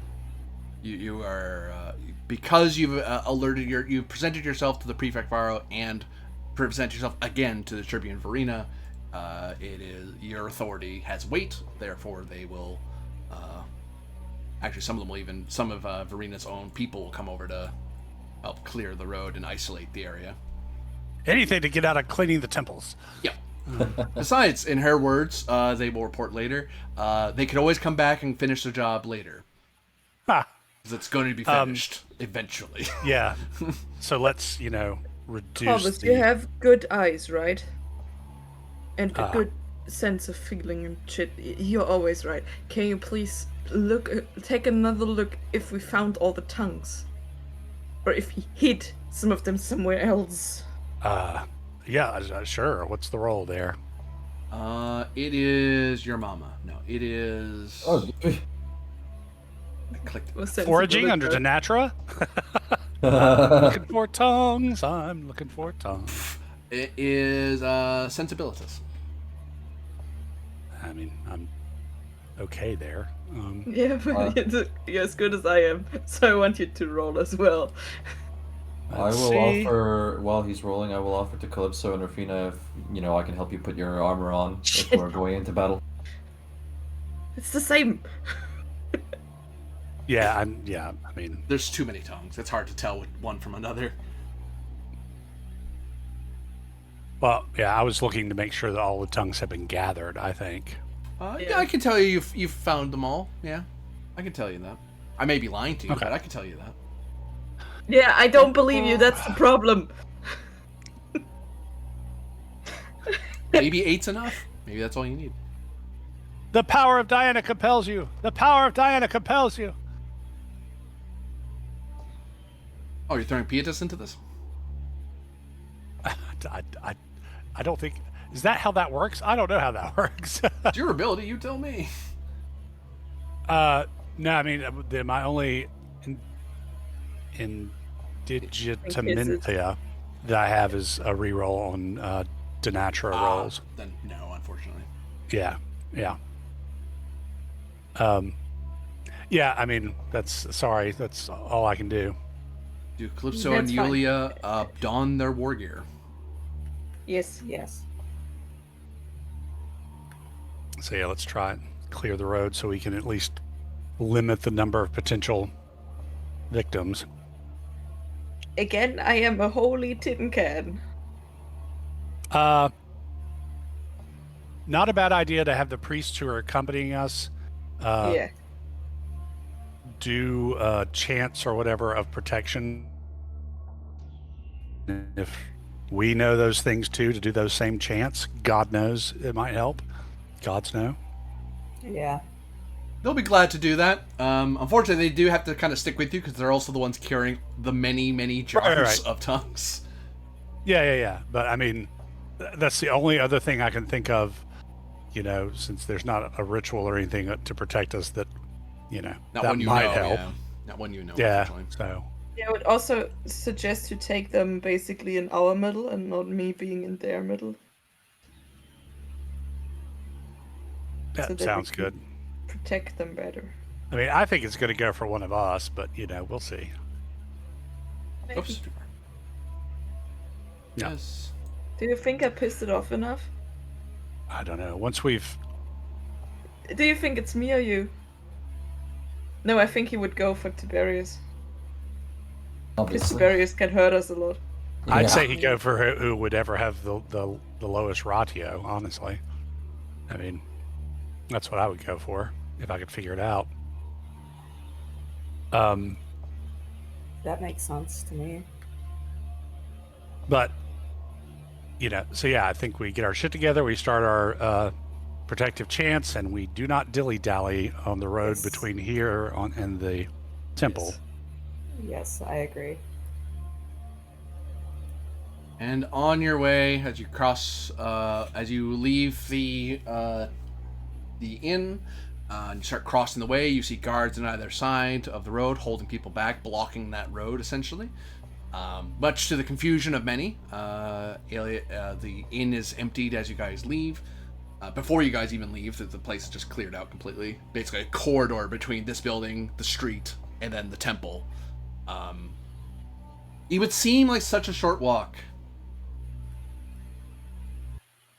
But unfortunately, things are never that easy. As you are going to be attacked on the road. I did everything I could to try and make it as best as possible. You kept him from jumping into some rando traveler on the road, because that'd be the way to escape, is to jump into some random person and then disappear into the crowd. Right. Kind of forced him to deal with one of you guys first. Diana, Triune God, look after us now. Diana of the Underworld, trip this guy's spirit. Oh, whoops! I jumped the turn. Diana just punt him across the universe or something already crossed. Yeah. Apollo be the light against this darkness. Or yes, Mars, strengthen my legs so that I may punt him across the universe. Yeah, we're crossing the road, cheerleading for gods. Yeah. Yay, gods! Hooray! Religion! It'll help everything. Hey, usually why works in this did world. they- That's why you guys have a job. Why did the Lex Arcana cross the road? To get to the other side. Why? Get to the Temple of Jupiter.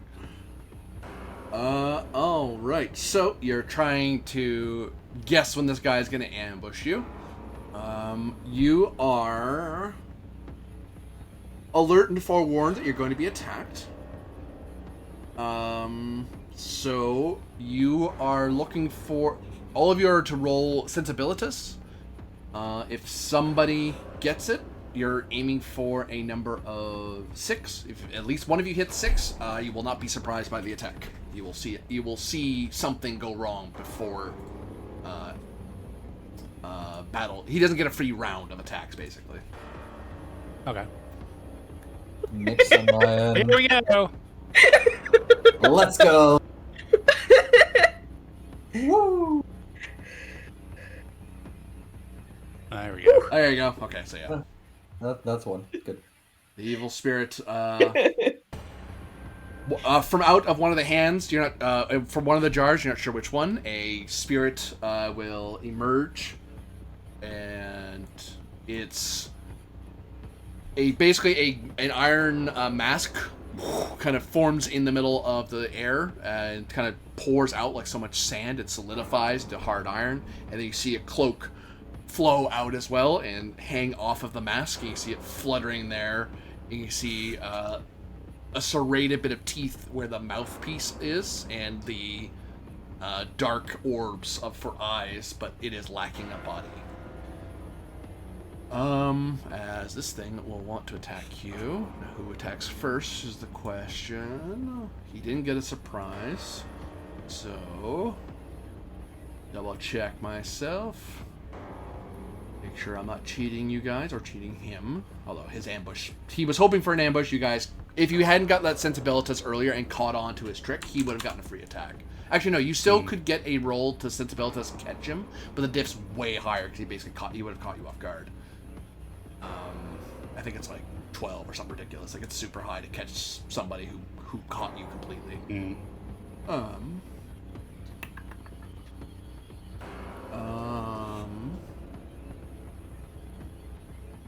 So you guys do outnumber him. He is by himself, so you guys can choose whether who's front rowing and who is back rowing. I will tell you, all the priests are going to back row. They do not want to fight this thing. They do not know what to do, so they're going to back way off. I mean, they need to stay near in case he jumps into them, but is this like a physical contest at this point? Or is this Ratio versus, like, instead of like DeBello, or how's this working? I mean, if you're stabbing him with your weapons, it's still DeBello and such. You are attacking a physical undead body. Now, whether or not they'll be of any help, that requires a roll for someone to know who knows their way around the undead. But you guys have learned a lot about the undead. Yeah, I need to go through my notes. Yeah. So who's gonna stand in the front row to face the iron mask and cloak? I'll do it. Yeah, I guess that's us. Yeah. That's the two of us, yeah. Or three of us, rather. Yeah, I'll stand in the front as well. Might as well. Flips, are you gonna back off or are you gonna close in as well? I think they are. I think he might be one of the ones that is invulnerable to damage, but I don't know. So, I think my my sling is as good as anything. So Yeah. You'll drop back with the priests, which is perfectly reasonable. There's a reason why back rows exist. Because in theory, he shouldn't be able to attack you from there. Actually, mechanically, he has to attack people who are with him. Some abilities are ranged, but if he's engaged with people, he has to deal with people who are engaging him.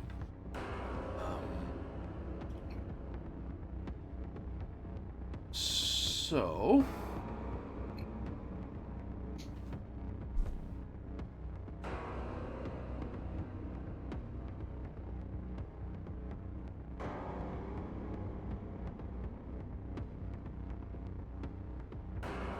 Oh, good golly. So all of you immediately have to do a roll the minute you see this terrifying thing appear before you. So, 1 second. Roll up, yeah. Because it is terrifying. You may not be willing to fight it when you see it. I will just simply say the priests fail, because it's, oh god, what is that? Nope, I do not want to fight that at all. That is scary, which, you know... There's a reason why Lex Arcana exists. Yeah. You're the genius who goes, yeah, that scary thing that's making my blood run cold and feel like my eternal soul is imperiled. Yeah, I'm going to go toward it.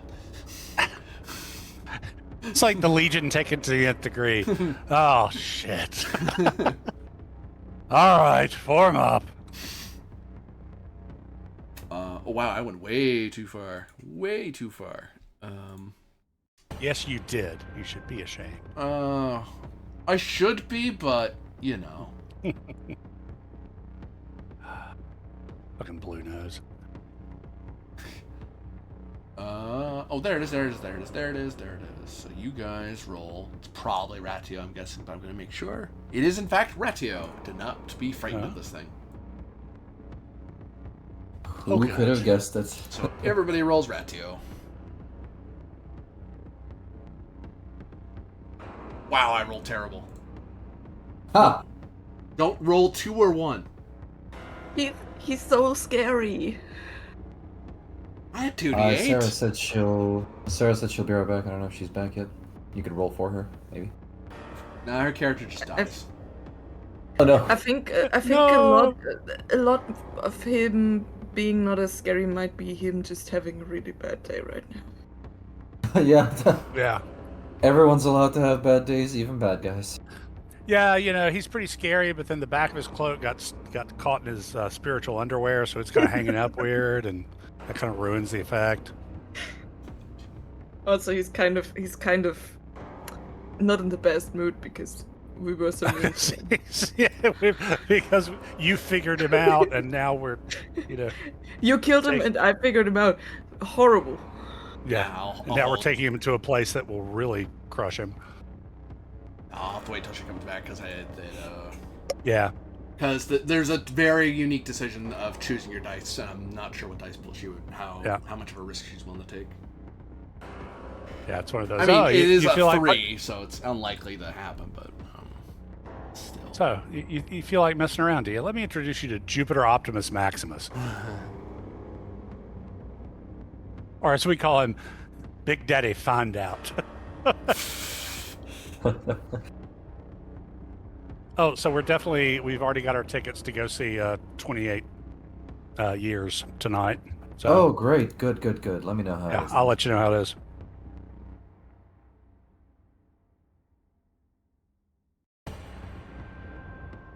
Wait, Corby, earlier when that guy was still in his corporeal form and he splashed me, Mhm. did that leave any sort of trace or anything? You do have some purple modeling on your skin where he hit you. Oh, Now that you ask, could I have like dusted that off while we were in the inn still? it's nothing to dust off. It's part of the pigment of your skin now. Oh, No, we have to burn you as well. goodness, that's not cool. No, it's not. Maybe just take like a white hot iron to those spaces. That'll do instead of burning him entirely. Hell, why don't we just cut the whole damn arm off? I mean, Well, hit parts of your face, bit of your chest, Ugh. Yeah, he splashed you good. And DeBella doesn't really cover people throwing liquid at you. It's like, who throws water at people in a fight? that's what your little shield is for. To parry. I parry the blood splatter.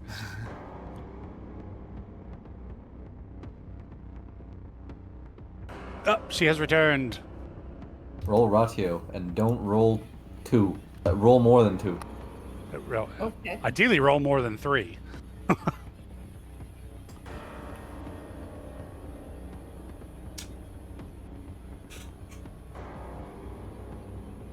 It's been so long since I played a game where magic items kind of matter.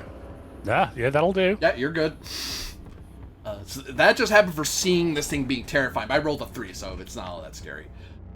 Now that we've resolved, is it scary? We go to Volley because somebody is in the back row and he cannot retaliate. Calypso, Yes. what do you do? I throw a stone at him. Okay. Sticks and stones may break my. Ow! I believe you owe a DeBello. Yeah, I'll check out the situation. I'm just testing. It's a 5. And with unnatural speed, he evades the attack. I will tell you now that you've attempted it, that it is impossible to commit volleys against the target. He is too fast. The only way to do volley against him is if he's surprised. And that's fine. I flip him off. Can I ask him a question? That's the next part I have to double check. Does he go or you go? Because volleys I know go first. Volleys always go first. Yeah. So I had to resolve that. 6-0. That's the thing, that this game operates so much differently than all the other ones I run during the week, so each week I have to go, how does this work again? Because it's such a combat. Because the only other game I've ever run like this was the One Ring, and combat happened so rarely. It happened. Oh no, I take that back. It happened way more often than it does here. It happened basically once a session. I ran like 12 sessions maybe, which is more than this game. So there's that. I should be an expert now. Who goes first? Both. Oh right, it's a roll off. Doy. Oh, right. He does. It isn't my go, your go, your go, my go. It's no. Who's attacking who? Resolve each encounter. Right. You're okay. So I did it wrong last time. He doesn't swing back. He has one chance to attack. Was last time. So yeah, who's attacking him first? Why don't I go first with my hide debello, and then you guys can just stack on me. Okay. Sounds good. Sounds like a plan. So I gimped myself earlier. My axes and maces bonus is actually 3, so in debello I'm rolling 21. Ah. There you go. That'll That's do. not shabby. All the dices are weird though. I have to roll 1d5, which, if I recall correctly, it's bugged, right? No, it's not. No? Okay. It's just bugs sometimes. It's only sometimes. It's only in certain constellations. Oh, well, that's an 8. Okay, well, I will invoke Mars Victor. Okay.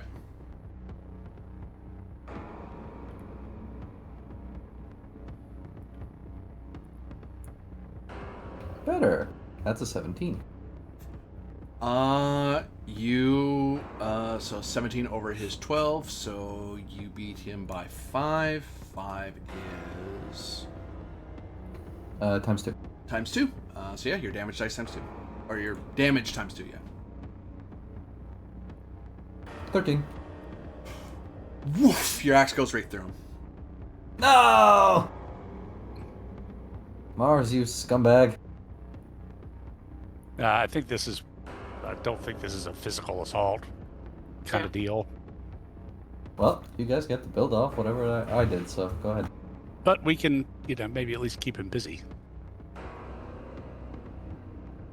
Chorus or Yulia? Mm-hmm. I guess I will go. Okay. Sounds good. 20. Oh, that's the balancing act. You get the bonus of the previous guy, and that's why it's like I get the roll multiple times. Like, yes, but I don't. You guys always help each other out in the fight, so I'm always at the Right. person outnumbered is at massive disadvantage.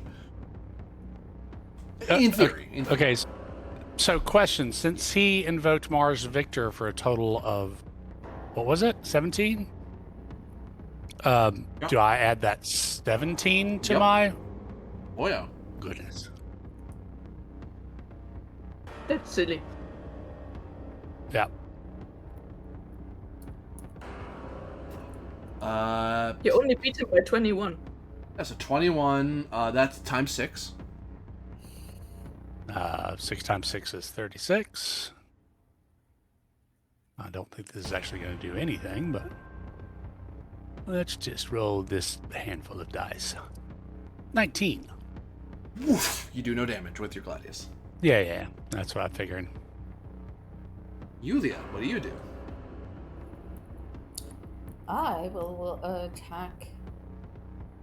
Tiberius, stab. No. No! I'll attack the baddie with my gladius. Okay. You swing at the mask and cloak with no body. Nice. Hi. And I don't really have any demagia to speak of, so I don't know how to kind of like. Yeah, we need to figure out a way to trap the spirit. I mean, you keep Or him I busy. suppose- We run to the temple Yeah, with the tongue. that's probably our best bet. Hmm. I don't hit it. Oh no, you add whatever he got. My base roll was a 14.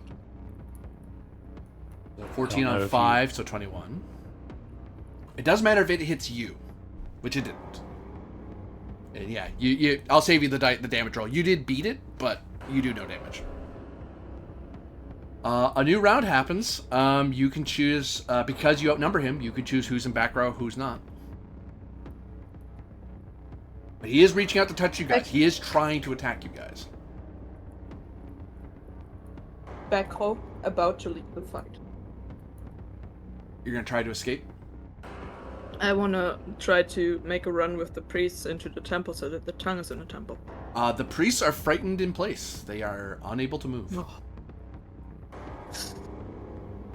Can I try to get them, snap them out of it somehow and make that my Move, act? you bastards! On your combat turn, if you're in the back row, you can try to talk to one of them to get them to do things. Yeah, then that's what I do. Okay, so you're staying in the back row to try to talk to one of these guys. Who else is? Are you, the three of you staying in the front row, or is any of you dropping back? Yeah, gotta keep this thing busy. Yeah, likewise. Yeah, until Actually, the priests start moving again. I would actually suggest, Rufina, maybe you go in the back as well, try and speak to him and get them to move. You're the most Okay. social of us all. Yeah, and then we can start falling back with the tongues and everything towards the temple. Yep, sounds good. I will Corvus try and to I will help. just build off of each other's crazy rolls and do nothing. You are limiting who he can touch. That is part of it. Because if you all fall to the back Yeah. row, then the back row by default becomes the front row. And then the priests are fair game, which I'm not sure you want me to be able to attack the priests. Right. Correct. So the back row acts first. Rather than take your volleys, I imagine you're gonna try something with the priests. It's up to either Calypso or Yulia to act. I would like to, I cannot do it in character, but I would like to kind of start whispering some praise from real gods, like protection praise from real gods, not from that shit. Kind of like protection from ghosts, priest stuff, just to snap him out of it. Lecture him out of it. Maybe shake him by the shoulder a little bit. I will allow you to perform. I'll let you do Ratio in his stead. You'll try to snap him out of the fear. Okay. And actually, I correct myself, everybody. Oh wait, hold on. You may have to roll again because you still see him. I have to check how his power works, so you may not get to do this. Sorry. You do get to choose who's front row, who's back row. That's something that happens. But as each Tempest starts, you decide who's front row, who's back row. But I have to check if his power happens every turn or if it's a one and done. Because some stuff is one and done. Once you do it, it's done. But I don't know if his works that way or not.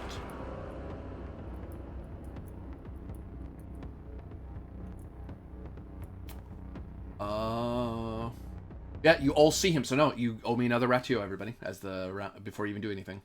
So you're doing Ratio just not to be frightened of him. Oh lord. Yep. And he's got a 10. Ooh. He has Or is that a different roll? 7. Shit. I'm not afraid. Oh. My ratio's not great. My ratio's Oh wait, not the gods have great. intervened for me. I Don't rolled worry more. about it. Don't worry about it. You're good. I rolled No, 7. Ah, I rolled 5. The one time that they do, man, come on. I mean, if you want to, I- if it makes you feel better, go for it. But it has no mechanical effect. It's degrees of failure is what you're scared of. Yippee! Yeah, so I'm afraid of him. I don't have anything I can do with that roll. So degrees of failure matter. So clips. Is that power a developer roll? It is a Ratio roll. Shit. No, I mean from his side because he rolls against us. He's rolling the degree of power. The power itself has a certain dice value. Sad. So 7 versus 4. He beat you by 5. 7 versus 5. No, 4 for me, 5 for you. yeah, Oh, I'm sorry. It's free for me, 2 beats me for 3, and Corvus for 2. Sorry. Yep. I'll have to redo that. I have too many numbers in my head now. Sorry, Corby. So he... It's fine. 1 degree of success for you, which means... Whoops. Calypso, you are shaken. You can only defend yourself if physically attacked, in which case you immediately recover. In order to recover non-violently, someone must spend an action that occupies the entire tempest, calming you down.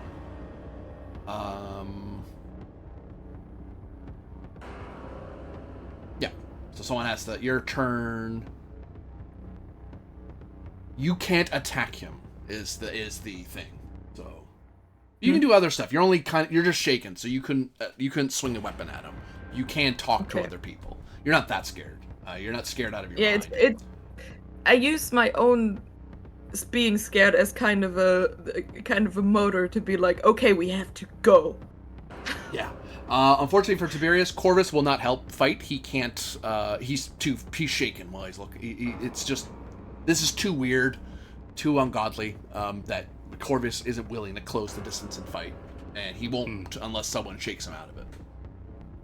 Okay.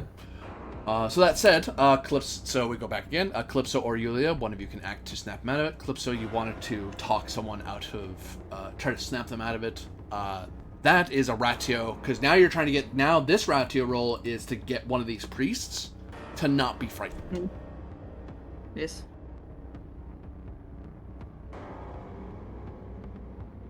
You unfortunately fail. You're two. Both you and him are. I rolled the same shit as I rolled before. Yulia, what do you do?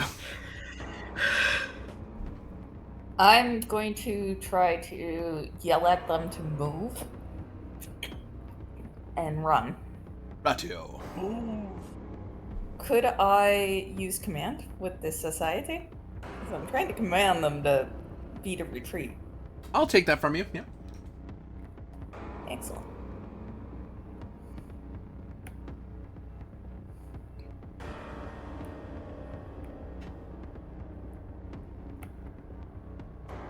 Yep. Oh shit. So you yell at one of them to get out of here. So one of them gets out of here. Is he heading to the temple, hopefully? Yeah, he's in the right way. Oh, Yeah, good. okay. With the tongues, yes. He has With a some third of of the the tongues. Yeah. So I will, for purposes of separating, I'll put him out in the ocean. He's actually heading toward the temple. Okay. So he's away from the fight as far as you're concerned. Meanwhile, Tiberius, Corvus can't help. Corvus, you can do something else. You just can't attack. Okay. So either Tiberius is fighting it, or Corvus, you're doing something other than attack. Can I try and snap Corvus out of it? You can use your turn to do that. Yep. Yeah, I'll mostly just defend against this guy because attacking him doesn't work, so I'll snap Corvus out of it. Like, approach from the other side of the spirit and, like, slap him awake and then turn back to the spirit. So Corvus, you are no longer frightened. However, it will attack you because you are not. Fair enough. So Debello. Yeah, because the frightened condition stays with you until someone snaps you out of it. So Calypso still is suffering from being shaken. But this roll is just your like a basic combat roll kind of thing? You're trying to keep it from touching Okay. you because he's rushing at you, trying to touch you with his ghostly hands. Right. So that's a Denatra for me. That's why I was asking. Oh yes. It is the Debello turned into the Natra because of because of your power. Yeah. Okay, let's do one of these. Ha! Wild.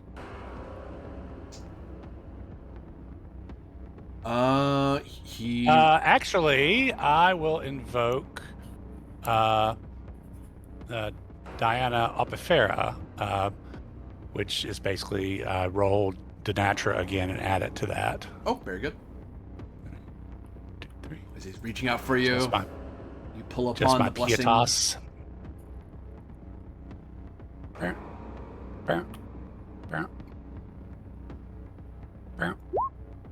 There we go. 15. Yep, you evade him trying to touch you. And you would do damage, but you swing your weapon through him, nothing happens. Right.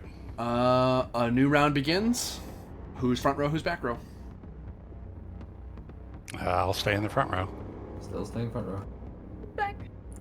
I'll stay in the back. Okay. You all be Ratio again, because you can see it, and it's scary looking. Ghosts suck. Okay, he's got a 6. Of course, if I roll crap every time, it's all that scary. Oh well. Suck more. You see, he cannot even suck as much. God. Look at us! Same thing again. Ah, it's so scary. Ah, it's so scary. Yulia.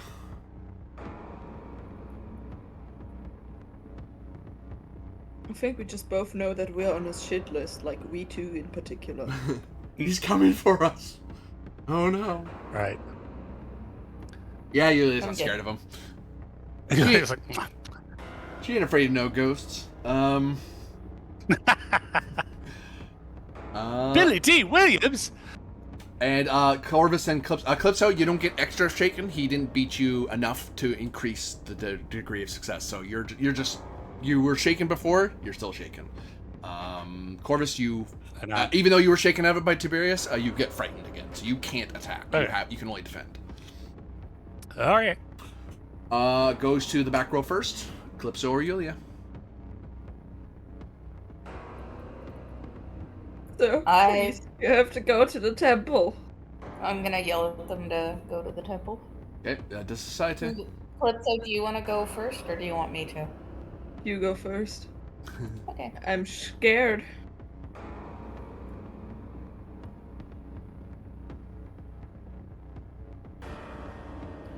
I'm not very convincing this time. Move! Ah! They kind of freeze in place, extra scared. Like, no, that's not what. I wasn't trying to scare you. Is it day or night at the moment? Middle of the day. It's high noon. Well, I tell myself and the guy in front of me about Apollo's light and that it will protect us, even if that is the very scary thing and it's horrible. But I he will let you protect us. use Imperial Cult's Demagia as you invoke, as you remind this guy that Apollo is present, and that may be of some comfort.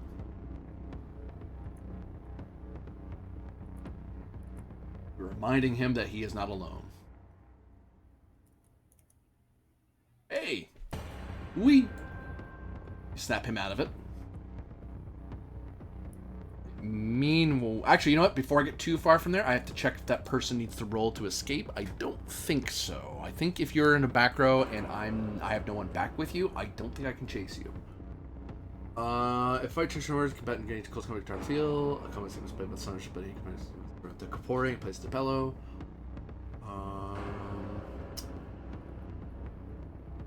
No, he just because no one's engaged him, he can just run. There's no roll required. That guy just well, actually, sorry. More by rule, what should have happened was these two were still here. You told this guy, "Hey, run."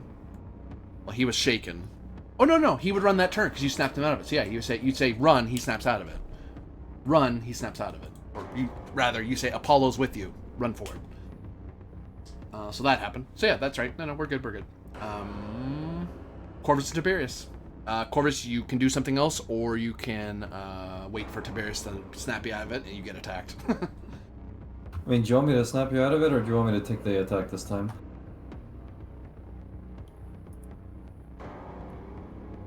So I think I'm better at taking the attack. Is he gonna attack me if I don't snap Corvus out? If you attack him, you force him to have to roll with you first, and then your roll assists whatever Corvus is doing. The only downside of that is that Corvus stays shaken. Like, his shaken status will not go away until the fight's over. Okay, well, let's square off, you and I. Okay.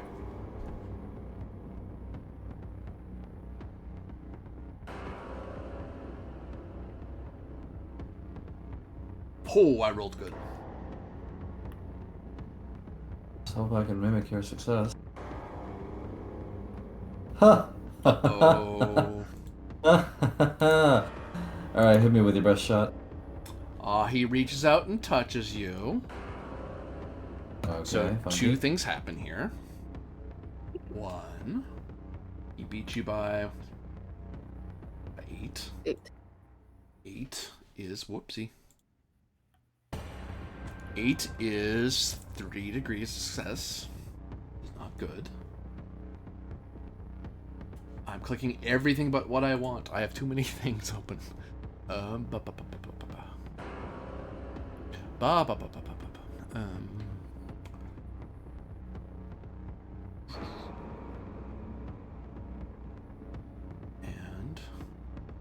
what does that mean? That boy needs therapy. Yeah, reference a song from over 10 years ago. That's a good sign. Maybe people have taste. Who knows? Unfortunately, as he reaches into you, you witness the most terrifying things your character could possibly imagine. The most jump-scary, distasteful, disgusting things your character's soul could dream up that we will not repeat here, but they would be quite horrific. In fact, you are terrorized. So what does that mean? It means that you want to try to get away from the source of terror as quickly as possible, so you must try to disengage on your next turn, for you are scared out of your mind right now. So your next action has to be disengage. You have to try to run away. However, it gets worse. Because he terrorized you, he didn't just scare you. You drop your weapon and anything else you're holding and cower on the ground. Okay, so a stop, drop, and roll, essentially. Yep. If for you to do anything, someone has to shake you out of it. Someone has to spend a turn trying to help you snap out of it. Unfortunately, that's not all he's trying to do, or he is trying to possess you, Ratio. Alright.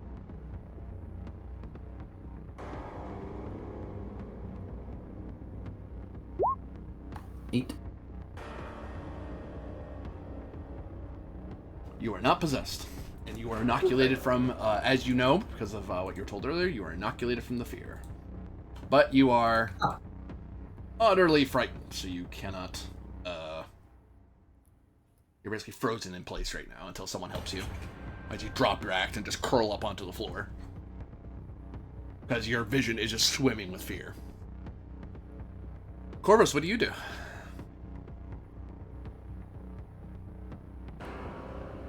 Okay, long shot that I can actually do this, but I'm going to pitch it.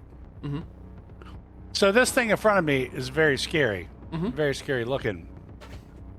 What if I threw my cloak over it so I couldn't see how scary it was? Would that count as an attack?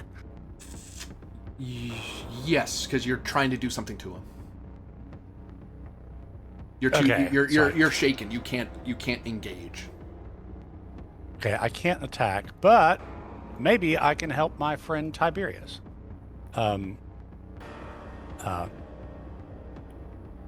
So I'll see if I can't snap Tiberius out of it. Get up! Mars is with you. Plus, he's looking at you. You look like a pussy. I know. As Mars' face loomed to your face, I'm gonna kill you. Ah! I'm gonna wear your guts for garters. Ah! If this is De Society, you are fucked. I'm sorry. I was gonna say Ratio, unless you're trying to argue for Society. No. God knows I'm not. Or DiMaggio, because you are invoking Mars, and this is a battle. No, I'll take Ratio over either of those. As not great as my Ratio is, but here goes nothing. 7 does not beat Sorry. 14. Yeah, Tiberius is utterly terrified. It's just, this is the most terrifying thing he's ever experienced in his life. And he's lived a long and terrible life. And this is worse. Okay, It wasn't all that terrible. Well, so... somebody can snap me out. They're only rolling against a 6?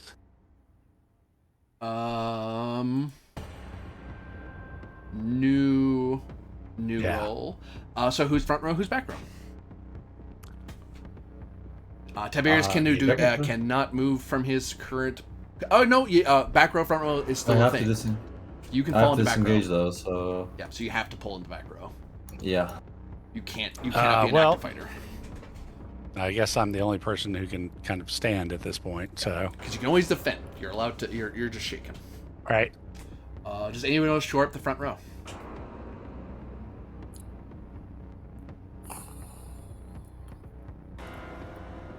Do we want me to get this guy to run, or do you want me to shore up the front? Get him to run. I mean, if we can get the tongues into the temple before he possesses anybody, I'm hoping that solves our problem, but it may not. Okay, then in that case, I'll stay put. Yep. Calypso, you staying in the back? Yes. Yep. Everyone knows me Ratio because he's scary looking. This really has to stop. All right, so dividing it up hasn't.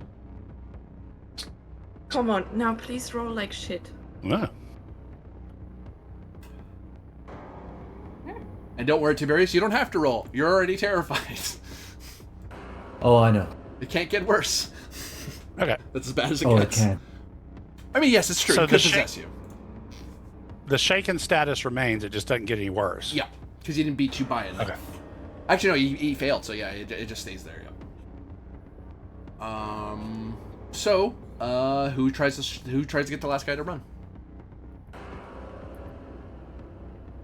Yulia or Calypso Calypso? starts, and Yulia starts, and I do it if it doesn't work. Okay. I mean, I can help you also. But Either works. would we have to roll the same thing? No, because you are coming at it from different angles. One could do the Society, the other could do Demacia. Because you're reminding them that Apollo's here, so which makes sense for Calypso to invoke. Yeah, I would do the same thing again. Yeah. The gods. I Whoa. wouldn't need to. Fate intervenes, but I will Fate- still, just for the fun of it. Holy freaking moly, look at that. Yeah, here's nothing to get. So 26. Yeah, he flees. Ooh, look at Tiberius, that. you're frightened. At most, you're able to crawl away from the fight as Corvus battles this thing. Corvus, he will try to attack you. Okay. Because he has no other target, so you have to defend yourself. Alright. So Debello, because he is... Oh, well, Denatra. Debello turns into Right. Denatra. Swing, batter, swing. Ooh, that's not good. But you probably roll one. Uh-oh. So yeah, I will invoke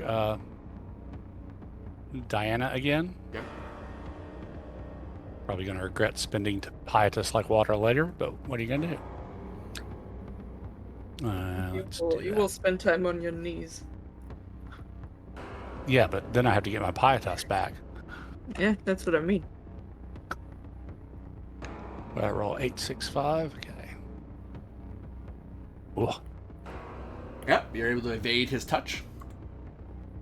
A new Tempest begins. Unfortunately, he, with unnatural speed, disengages from the fight and chases after them. There is no roll. He has a supernatural power called unnatural speed. So you can either disengage for free because he's not attacking you anymore, or you can chase after. I'm going to have to chase after him. It'd be helpful if somebody could unshake me. You're only rolling against a 6 to do that. So you guys chase after him? I don't think I can. Corvus right? does. Tiberius cannot chase. He has to stay put, as he is. Yeah, I'll I stay would more of it. follow you, and I don't know if I can shake you out of it while we're walking. No, you have to do that as part of your turn. You'd have to go, if he's going front row, you'd have to go front row with him to shake him out of it.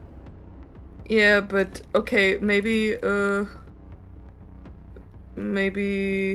yeah, I think we should follow him.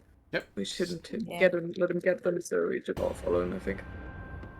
So you, who's going front row, who's going back row, as you re-engage with the enemy, and Tiberius is unfortunately left behind, although he is now safe from being further attacked. So there is Back that. row. Back row for you, Yulia?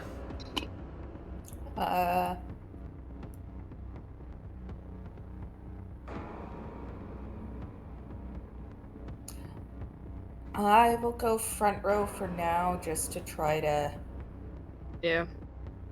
shore things up. Corvus? Yeah, I'm staying in front row. At this point, I will ask you for Demacia. You guys can roll together to try to figure out what you can do, because you're kind of in a bind right now. Because you know you can't run away Imperial from it. cults? No, unfortunately.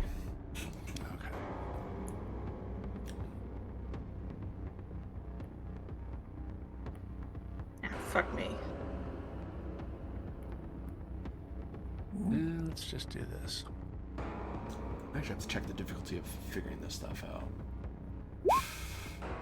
Ba-ba-ba. Yeah, I got a 6.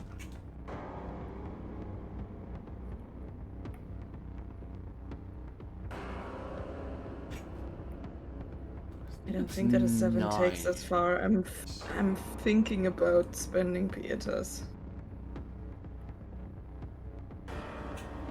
'Cause we need The a way out target of number this is fight. 6, because you guys have run into undead before, Oh, so fine. it's easier Oh, for you to fine. know things. Oops. Corvus Two of just us hit got 6. it. Yeah. Yeah, I have 7. That's 1 degree of success for both of you. Usually I didn't get enough, so you don't know. Since you can roll more, I will warn that more degree of success does matter. Okay, then I would. Are you rolling again? Then I would spend the pietas and try to roll again with the guidance of Apollo. Yep.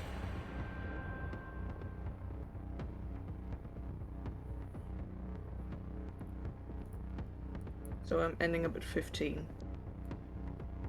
That's respectable. 16. 16 on 6, so you get 3. You easily get 3 degrees of success.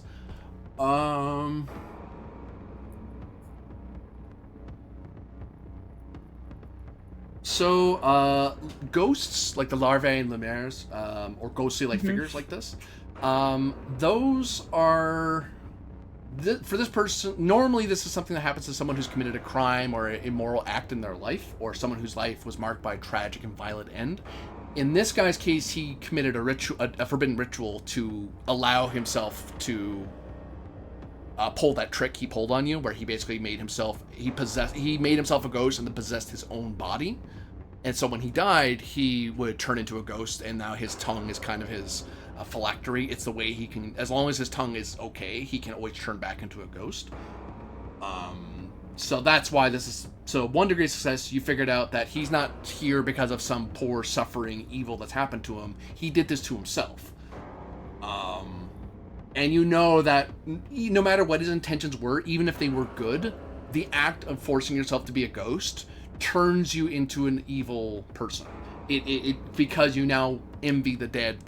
You envy the living for their normal life and the ability to live on into heavenly places. So there is no way that this guy came out of this in a good way. 2nd degree of success tells you that there are various rituals to prevent people from coming back. Lemuria festivals, regularly celebrated in Rome, are pretty common, usually in the month of May. Paying homage to the dead usually protects against the vengeful fury of ghosts. In this case, you know that the burning of his tongue will be what releases him from the world and put him back in the eyes of the gods. Even if they're not the Roman gods, the gods he's evading should see him. The violet flame should see him and burn him back into the light. So burning the tongue with fire will dissipate him. 3rd degree success tells you, despite all that, it is rather popular among the Italic peoples that if you bury black beans around a body and place symbols during their interment, that will prevent them from coming back as a ghost. Unfortunately, his body, because of the ritual, he has cheated that particular ritual. However, to dissipate the spirit, if you are fighting it in person like this, you know that you either need to attack it with fire or have a weapon blessed to slay the undead. Okay. So, Burn that bitch. Calypso, you're the back row. What do you do? I call burn that bitch.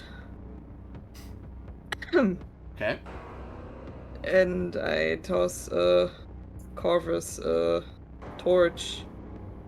Oh, fair enough. Goes to front row. Corvus has a torch. Right, I can't attack because I'm shaken, just as a reminder. But Oh you can shit! throw Yeah, it but you can forwards. light the torch and give it to Yulia. So you hand it to Yulia instead?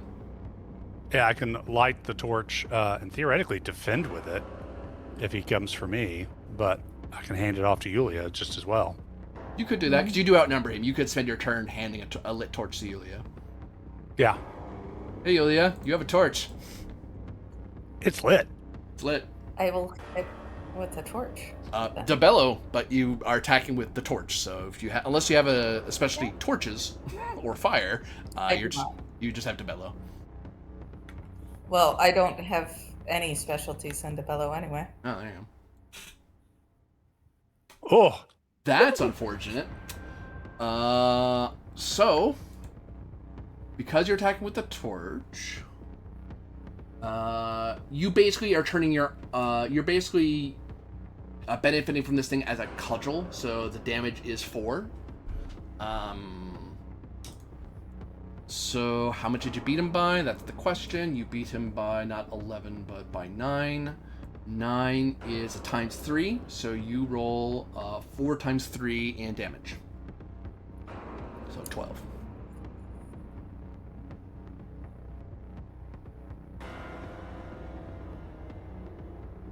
Oh, right, duh. Yeah.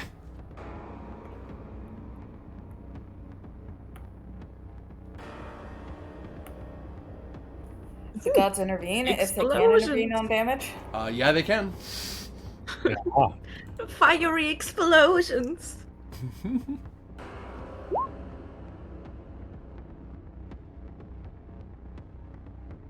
The pasta? Nothing happened. Or I'm not seeing anything. Oh, there it is. You're able to swing your fire through. You're able to stick it right out underneath the mask and put it right where the mask is, and you see something catch light in the fire inside, and then you notice the cloak catches fire and immediately burns, and then the metal mask clatters to the ground as you have destroyed and burned away the ghost from this world. All the terror effects from that thing go away. Yeah, but now we have to run because I think he can come back whenever when his tongue is still there, right? No, his spiritual body's been destroyed. Oh. Oh, thank goodness! Hooray! The Tiberius, Well, as we you're should cowering on the still- floor, you slowly come out of it as the terrors lift from your mind. Oh, good. I will try to lift him up. You go back to fetch Tiberius as he's probably grabbing his axe off the ground.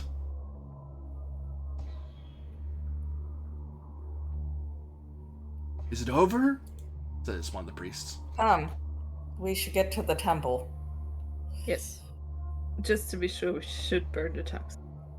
Yes. Yeah, they will flee back to the temple with you, and they'll burn all the tongues just to be safe. Good. Eventually, these guys will go back to where they were. Yeah, maybe they can also kind of, not really necessarily their turf, but I mean, there's a bunch of potentially people still in these tongues in a way, so I give will them a speak good to- goodbye. Make it all spiritual. What type of forbidden nonsense was that anyway? So, the guy didn't 100% lie. He's just, somewhat, he followed some perversion of the of the violet flame. Some very, very forbidden perversion, in which he turned himself into a ghost.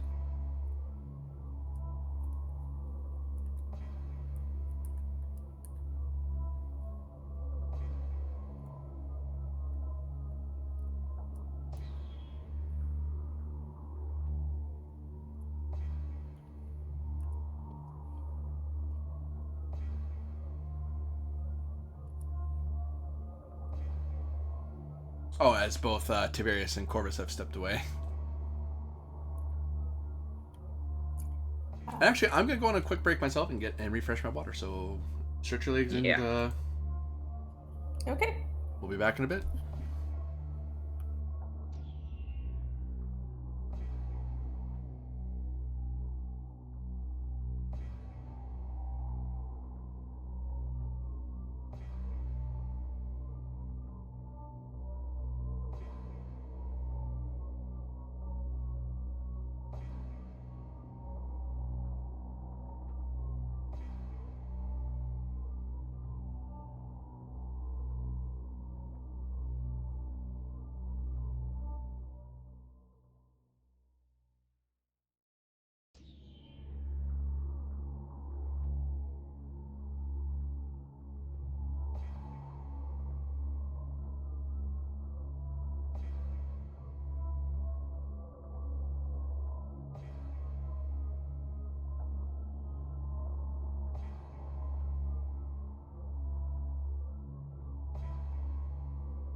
All right, I'm back. I am back, folks. That was tough. That was a tough one. So yeah, no. The only way that they could fight that thing was by setting on fire, or blast weapons. So you can imagine how much I was worrying back there. Of I don't know how they're gonna fight this thing. But hey, they got it in the end. All right, let's go back to them. See if they can solve the rest of this mystery, because that's not even the whole problem. I mean, August only have the rituals everyone can use, I have The divination. returned. Oh, and yeah. Apart from that, I think it's just the thing that everyone can do by like getting Pax Deorum up. Oh, the more in don't know why I have trouble pronouncing this one. Indigitamentum. Or indigitamentum. I guess I don't know. So, what's your plan, folks? So, ghost has been dispelled, tongues have been burnt. We need to make sure that the priests or whoever do appropriate purification rituals for that room. Yeah, which they will do. They have purification rituals that they'll be able to do for Jupiter. Make a nice, generous donation to the temple, and be sure to thank everyone on our own behalf and the behalf of the Cohorts Arcanum for their assistance. I agree with that sentiment.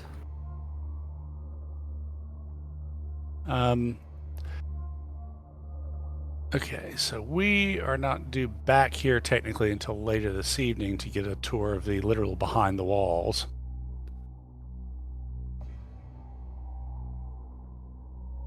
But we could go to the archives, Well, right? That's a way we can go. Okay, the archives. We could also, now that Alias seems to be being a little bit more forthcoming, maybe we can get him to give us or get us access to any of the stuff that the investigator left behind. Or yeah, we could go to the Lex Arcana archives, the cohorts archives. That sounds like a good idea. Do some research.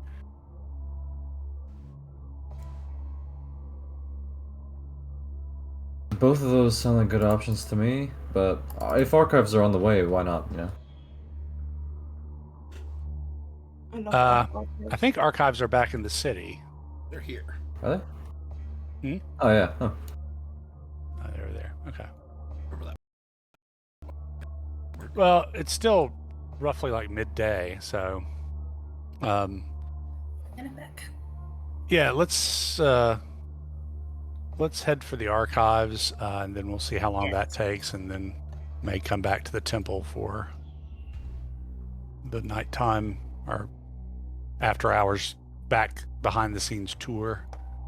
Yeah. There we go. There, yeah. You guys are gonna stay in your war gear and head over to the archives? Yes. Right now, I'm still too much on edge to not be in war gear, you know? Yeah. It's this Likewise, classical thing you say when someone's scared of something. You say it's more scared of you than you are scared of him. It's like that is, if people see us, it's basically like, no, we are more scared of you at the moment. Thank you.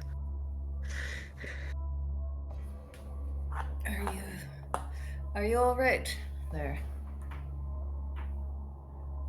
And we will live. Hopefully. It's not over yet. I didn't know you were terrified of ghosts. Mars teaches us to be stoic about these sorts of things.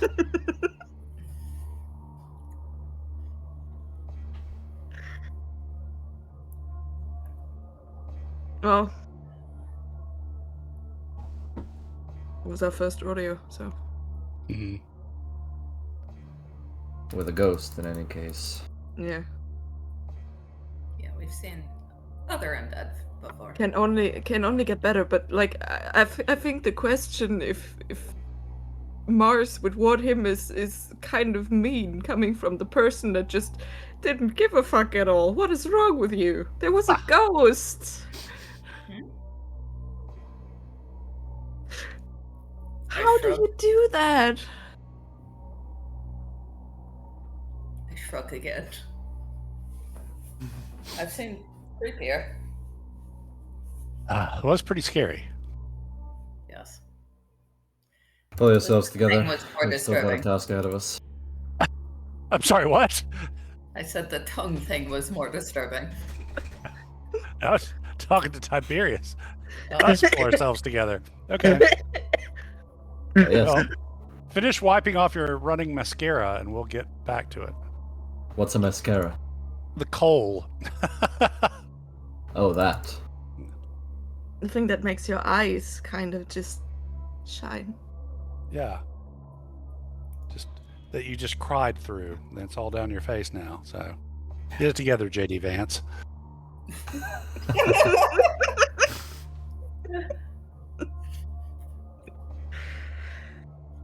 You walk your way along the roads, and you get further and further away from the temple way.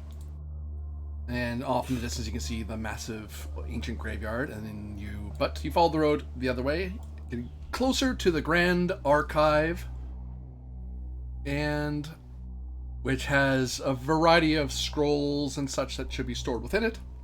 However, you notice that, the first thing you see when you approach it doesn't look all that strange, in that there's not a ton of activity near it.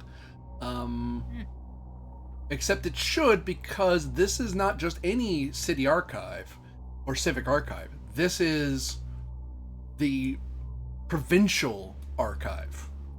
This archive not only has the archive for the region, for the prefecture, but also for the rest of Mauritania. All right. This should be buzzing with activity. There should be people coming and going. Maybe not quite like, it's not the Colosseum or anything in Caesarea. It's not quite that important, but it's pretty important government-wise. As a merchant, you'd care. Patricians would care, or their agents would care. There's like nobody here. It's just you four walking up on this place in your armor and armed with weapons.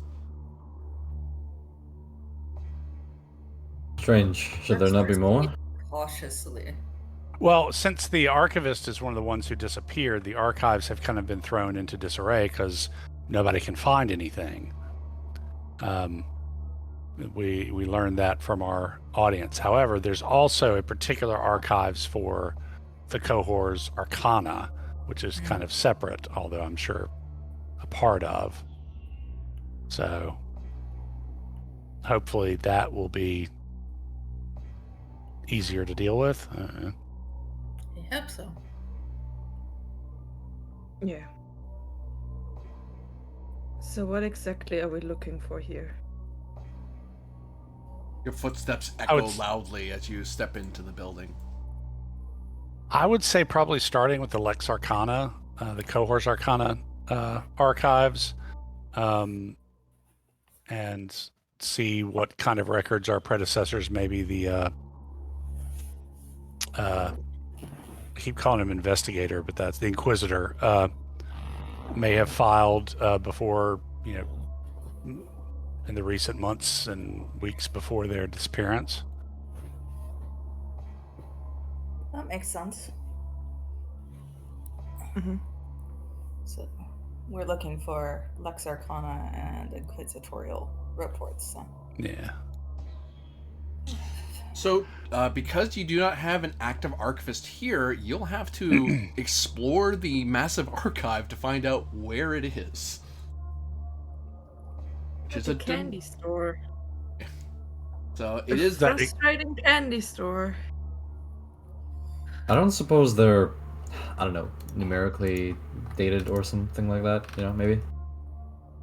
You know that actually the regular records, yeah, they're dated. There'd be like that's a different role entirely. You're finding something that's hidden away so that some random archivist doesn't just stumble into secret forbidden archives. Which the normal thing you would do is go to the archivist of a building and go, hey, here's my diploma, where's the secret room? All right. And they'd show you, they go, it's this way, pull on this thing, that leads you to the secret chamber. It's like, okay, and then you go there, and if anyone follows you, you pull blades and go, step back or you die. You do not get to go in here. But there's no archivist, so you don't know where it is, and there's no one here to tell you. So how many hits on exploration are we looking for? 2,000. No, you're looking at. Thankfully, there's not a whole lot here. It's pretty easy to travel. So you only need 3 successes. Okay. But this thing is purposely hidden. So the difficulty number is 12. Oh, no. Oof. Okay. That's the natural, isn't it? Mm-hmm. Mm-hmm. Well, Oh, dear. then roll for your fucking life, Corvus. I'll do what I can. I have to, fate has to intervene for me to. My Natura is not bad. My Denatra is terrible. Ooh, Oh, I can roll fate again. intervened. Intervene. Twice. Fate did not intervene again. I am no help. 17. 1 success out of the 3 of you. You need 2 Nope. more. Wait, now. It's Ishim Geek. Okay. 2 more. Okay, 1 more crack at the can. Oh, gosh. Actually, sorry. 10 and 7, 17. That is actually, you rolled 5 better. So that's actually 2 degrees. You only need 1 more degree. Sorry. You only That's need 1 more better, right? success. Not bad. No help again.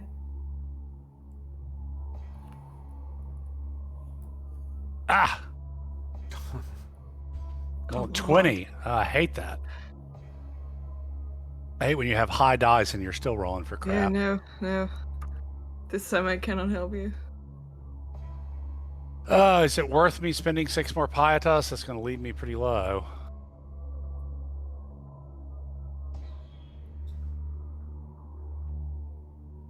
I don't know, maybe Tiberius' fate intervenes or something. Let's try.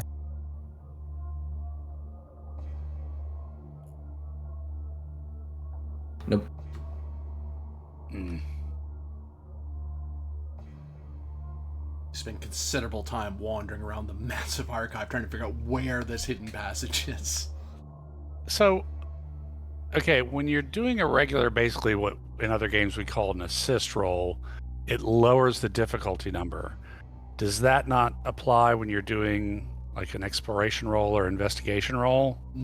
I would say not in this case, because Okay. all of you are searching individually, because you each pursued, if you're all rolling toward a single test, like let's all talk this one person into not being scared. Okay.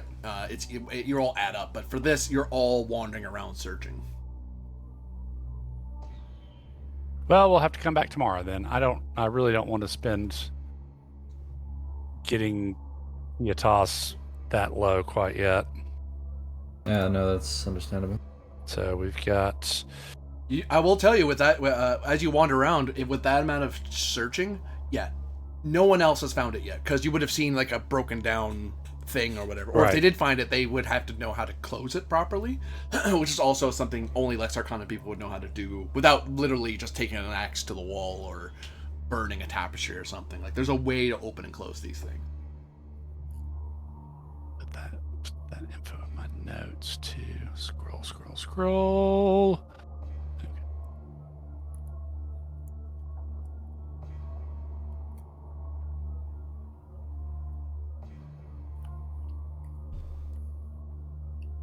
I mean, it's not like you're in a rush or anything. What's the big hurry?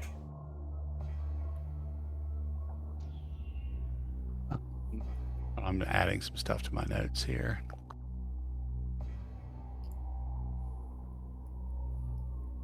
I will say you find no blood. You find this place just literally just abandoned.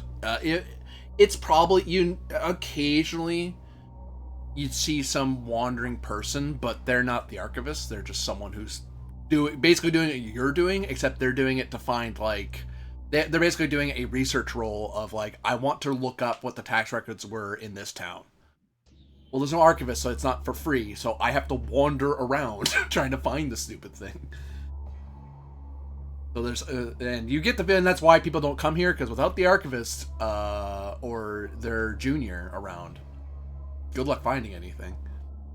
Unless you already know where it was, like you already someone who was already, if the Lex Arcana Inquisitor was still here, they would be able to tell you where it is. That's the backup usually. Is you get either the archivist Right. can let you in, or find the local Inquisitor and go, hey, where's the secret door?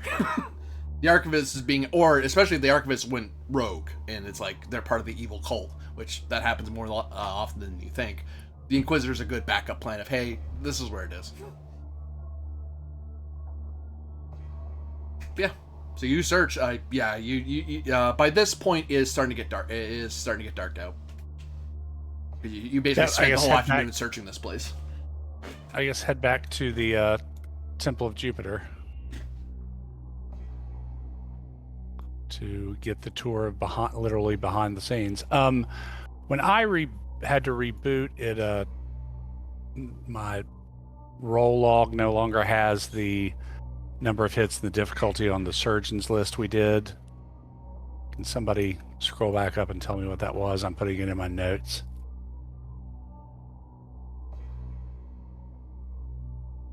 I put it in the Roll20 chat. Yeah. Find your message. Why are we rolling so much, guys? I know. It says view all chat Yeah, for this game. Way back there. Oh my god. Yeah, so I would need to go view all chats. Holy shit. Yeah, that's what I'm doing now too. So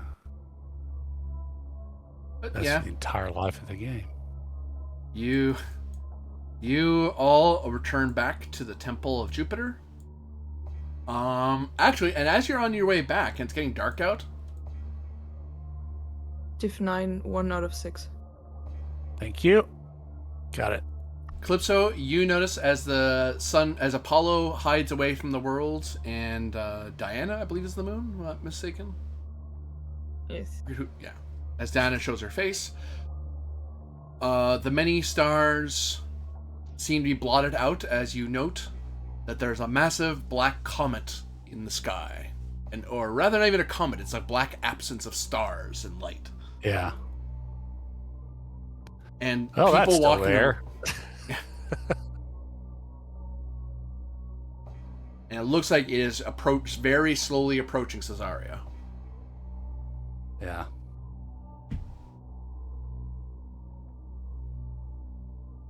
It's going to be trouble if the Violet Flame people, somebody sees that, because that's a big part of their thing. We could lose the Priest of Jupiter, for instance.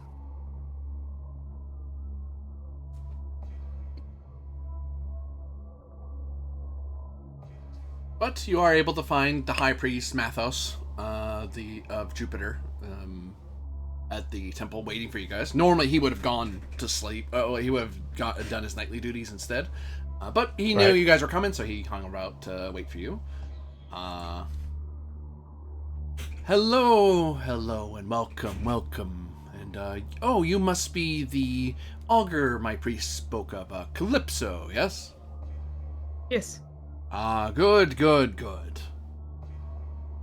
A pleasure. Your priests were of great help today, and we thank you again.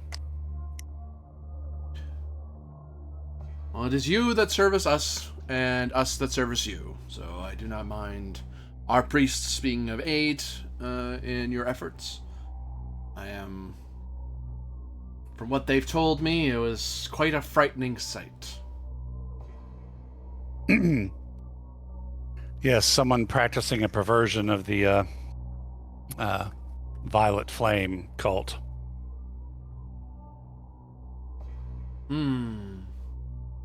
Those that hide. Exactly.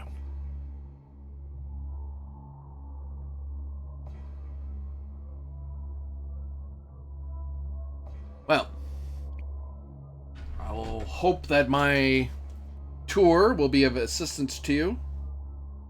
He motions to follow him as he leads you around the temple. Well, let's go check all these weeping walls. Yeah, let's go. Matthias shows you guys to, basically in this Temple of Jupiter, there are various, and this is for Calypso's sake as well, and a reminder, because it's been a bit for everybody. This temple once was to the ancient gods that once watched over this place, but it was converted into one of Jupiter. There are some murals that are left to the old ways, just because they're like celebrations of water or the exaltation of a certain battle. Those are things worth remembering, their historical value, and they just changed enough of it to be in honor of Jupiter rather than in honor of whoever. Like in honor of the Violet Flame or in honor of this person or that person. It's in honor of Jupiter now.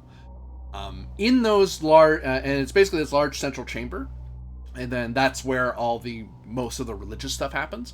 But in behind the murals, there are like little side passages that Mathos is able to show you all. These are, and through these passages, you're actually able to spy out through little holes in the murals to spy into the main chamber. It is a very narrow passage. Your shoulders brush against the wall, and in your war gear, you actually all slow down considerably. This is something you couldn't effectively move fast in while in your war gear. You'd have to be in like robe. It's really meant for someone who's only in their robes and is just barely sneaking their way through the passages. They lead to the main chamber. And every so you do have to, they don't perfectly link up the entire building secretly. So you'd go through like the main chamber, and then there'd be on either side of a massive wall, there'd be an opening on one side and then an opening on another. I'm gesturing like you can see my hands. There is like there's a wall and then like opening up both sides. So multiple entrances and exits. Yeah. And that's how you. So if you were trying to travel somewhere, you would be going, oh, well, I'll go this way into this new secret passage, and then new set of wall, so you appear, disappear. So to the uninitiated, it looks like priests here disappear and reappear like magic, but that's not what's happening. It's just they're using the secret tunnels they're using the secret passages to evade notice for a while. And you can, through this method, basically get to any of the 4 exits out of the main temple. So the front entrance, the side entrances, and then the back entrance to where the priest goes.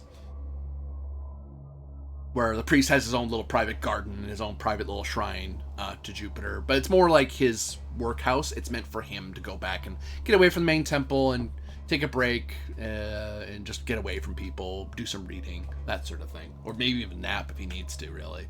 But you're not really supposed to live there. It's not big enough to really comfortably live. He's made it really extra comfortable. But yeah, you can basically get around wherever, which is also why people... the only people who really could learn about this when he shows you around is that you'd have to be someone who works at the temple to really know how to get in and out of these, because even when he shows you to do it, you get the feeling you'd have to do a check. For him, it's automatic. He doesn't roll to go in these passages at all. You guys, even though he showed you, you'd have to do a roll to go, so how did he do that again? Because it's not just a doorknob. It's like a little puzzle latch where you have to lift it, pull it, push it, pull it again, push it that way, and then turn it. Well, this another door, well, that works differently. And if you don't know what you're doing, you can actually trap yourself in one of the walls if you don't know how to open the other side. Definitely not the sort of thing he will jokingly tell you guys that it's the sort of thing you don't want to drunkenly stumble in around. And if you it is a quick way for a priest to be found out that they are a devotee, to find out that they're drinking too much, because they get trapped in the walls. Which that's why he warns you, if people warn of ghosts in the walls of Jupiter, there isn't. That's probably some priest who got trapped back there and he has to go get them. And probably kick them out, because no. He's heard of times where people and that's where the scam of the weeping walls, in his opinion, is. It's people who used to be at the temple who know how to get in, and they sneak in there and try to scam people into thinking the murals are weeping oil, and it's, they're weeping tears, but it's actually just forcing olive oil through the openings and then scamming people into it. He does his best to catch people at it. That's why he will send people patrolling around just to make sure no one's hiding back there. But given the current disruption, there's a lot fewer priests and devotioners than there usually would be. Because normally there'd be the Temple of Jupiter and like the other 3 temples. And they sometimes would come over to the Temple of Jupiter to pay their respects, because of course they would. But now there's just him and his guys, so there's way fewer of them than there normally would be. And they're just trying to keep people from freaking out because, frankly, everyone seems to be feeling worse and worse all the time, right? So it's hard to patrol and look after the people and make sure the temple's in good order. And if they can, after all that, they do try to check in on the other temples because they are children of Jupiter. So it's worth, you know what I mean? It's worth checking in on them. But that's why they fall into disrepair, because there's only so much they can do. They have a full work day, plus all the rituals you're supposed to do. And by the way, if you have an hour, pop over to one of the other temples down the road. Make sure they didn't burn down or no one's vandalized it or something. But yeah, with his tour, he does show you around. You guys can use them, but it does take a check if you wanted to hide in the walls or secretly move around in the temple. Has he found any evidence of people using the oil trick recently? Or for that matter, do we see any as we go through? That requires a roll of sensibilitas.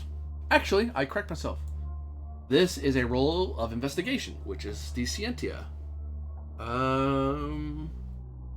This event has occurred. So difficulty number is 9.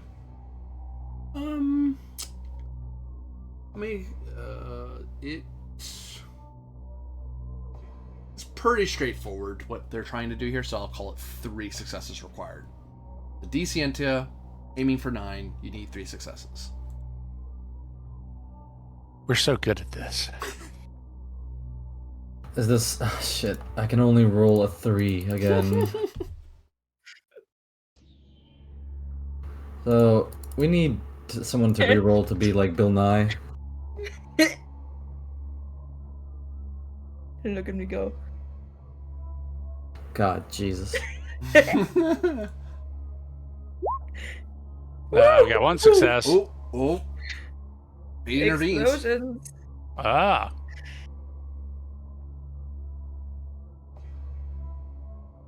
16 on a 9, so you beat it by 5. So that's 2 successes of the 3 you need. All right, let's try this one more time.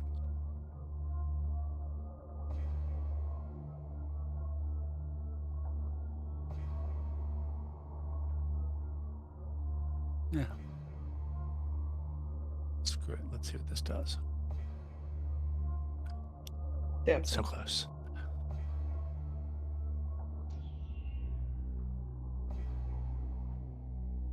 Well, They would have to intervene twice for Tiberius to nail it. Oh, well, the worst we can do is fail, alright? So. Yeah. Yep.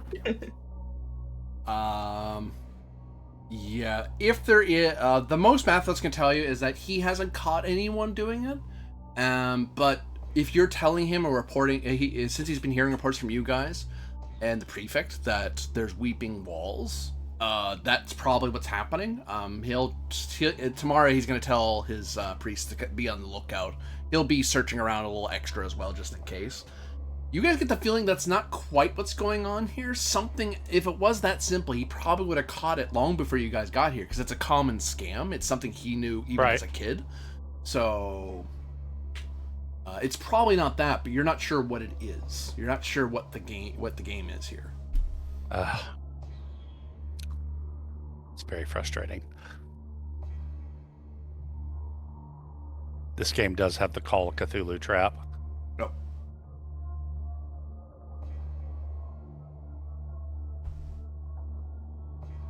But there's always tomorrow. Yeah.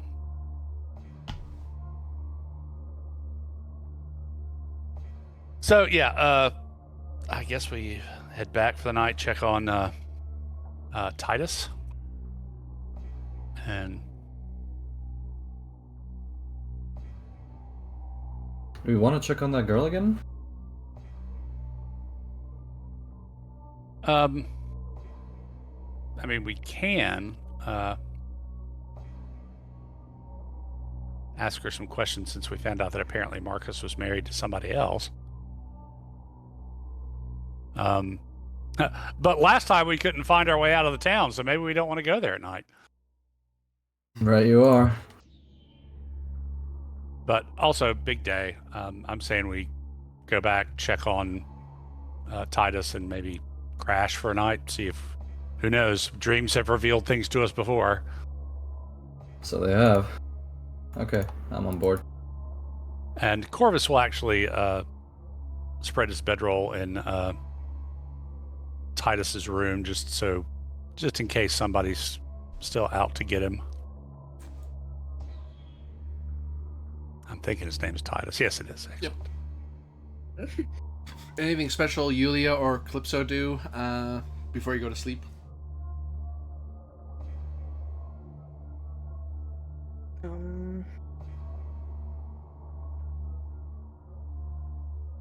I don't think so. Okay. Yulia? No, I think I'll just find a place to set up my bedroll and rest. Tiberius? Nothing special before bed, I think.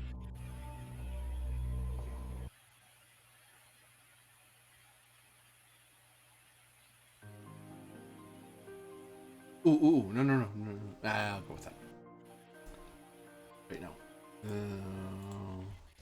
That's their music. I'm actually looking for something else. Well, I will tell you. Good news of good news. You will not be assaulted during the night. You're in a safe space. The one threat that was there, you've already taken care of. Yay! It's almost like he might have decided to go around and taken some free tongues from sleeping people, but unfortunately he can't do that because somebody dissipated his spirit from the mortal world. Which is, Yay! Not really nice. Just gonna say that. Cohorts Arcana for the win! Yeah, for some of your weaknesses, at least in battle, I can't really, I have a hard time coming after you, because you guys are pretty scary to fight. Yeah. Just wait if I roll my 7.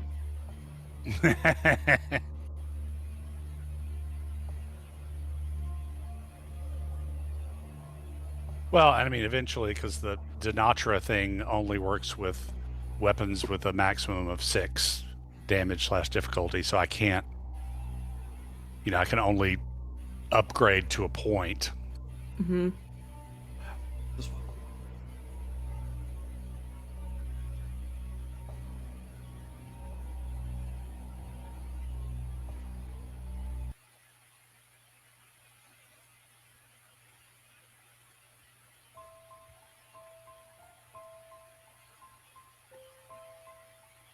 So, as you all sleep and dream your little dreams, Little.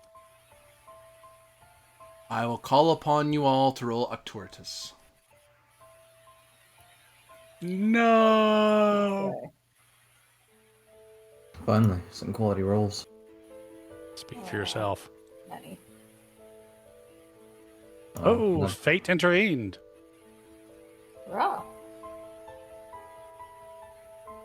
Fate did not intervene for me. Fate wasn't even there in the first place for me. Yeah, didn't very much. Got me up to a total of 10. Corvus, it is you who shall dream the dream Ooh. and see beyond this mortal coil. Of times gone by? Your head went exactly where mine did.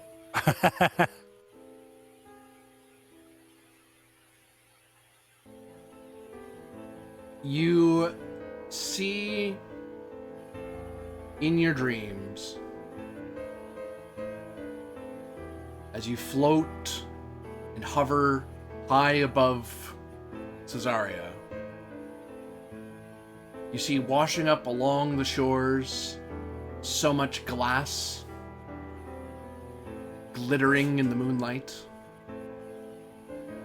Looking out into the sea, you can see bits of stars fall into the ocean. You feel a sense of chill, as if it were winter. And there below you see the waves seem to wear black. And the wind seems to turn red as it flows through Caesarea and glows brighter and brighter still as it wafts over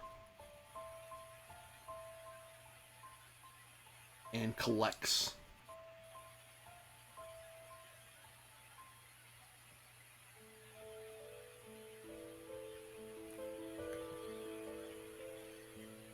In the graveyard,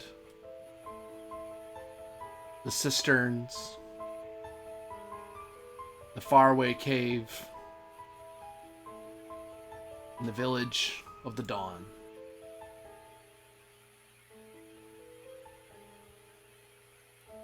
For every voice you hear in the city of Caesarea, one by one, they all go silent.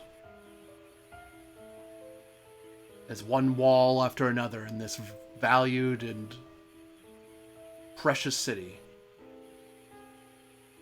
they all turn violet, one wall at a time. And all you can hear is a distant laugh, empty and alone.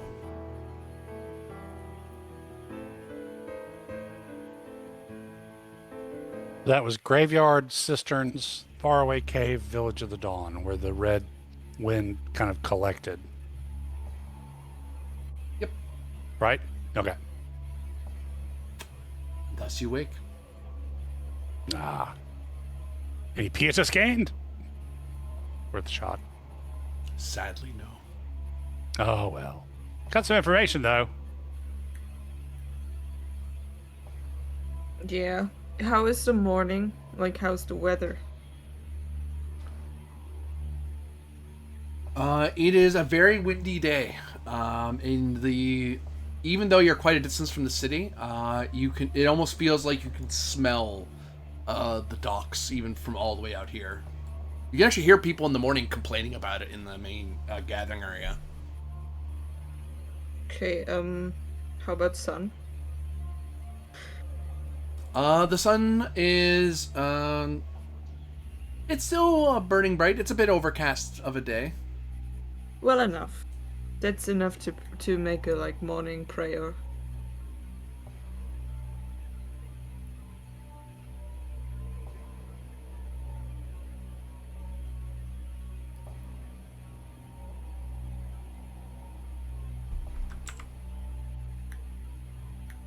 Oh, I was marking those spots so I'd remember them. Oh, I thought I did that by accident. Yeah. So, what's on the cards for us today?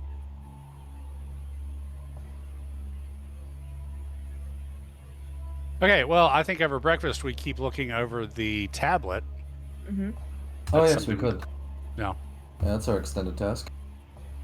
yeah, pretty much. Difficulty 9, we've got a massive 1 out of 6 hits. It was Whereas- the Scientia, was it? Yeah, investigation again.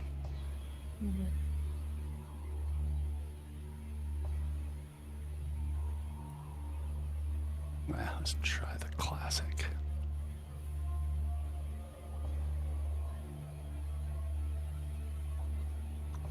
Huh, so close. Oh, sorry, was it still Descientia? Yeah. Yep. Yeah. Goodness gracious. Do a roll I'm good at. Oh! Fate! Woo! Oh no. Oh. Didn't intervene enough. Okay, we didn't get it again. No hits there. We get one more kick at this particular can today. You As guys we are just struggle one through short too, breakfast. aren't you? No, this is the one where it's difficulty 9, 5 and we've shot. got 1 of 6. Oh, Yeah, you need 2 hits. Yeah. try. Hey. There's a hit. We got one. Hey, we're We got one. 2 of 6. Okay. All right. Yeah, it'd probably. Oh. Oh, it intervenes. Intervene. It's not enough. Quick BRB. All right, we're working our way through this. I mean, I think today we can definitely get the archives. We just need one hit. In theory, I mean, it's a 12, and I see how we roll. But in theory, my exploration is 20. I mean, not in theory, but I should be able to hit a 12 with the 2 shots. And I'll share my dream and the places that were pointed out. Okay.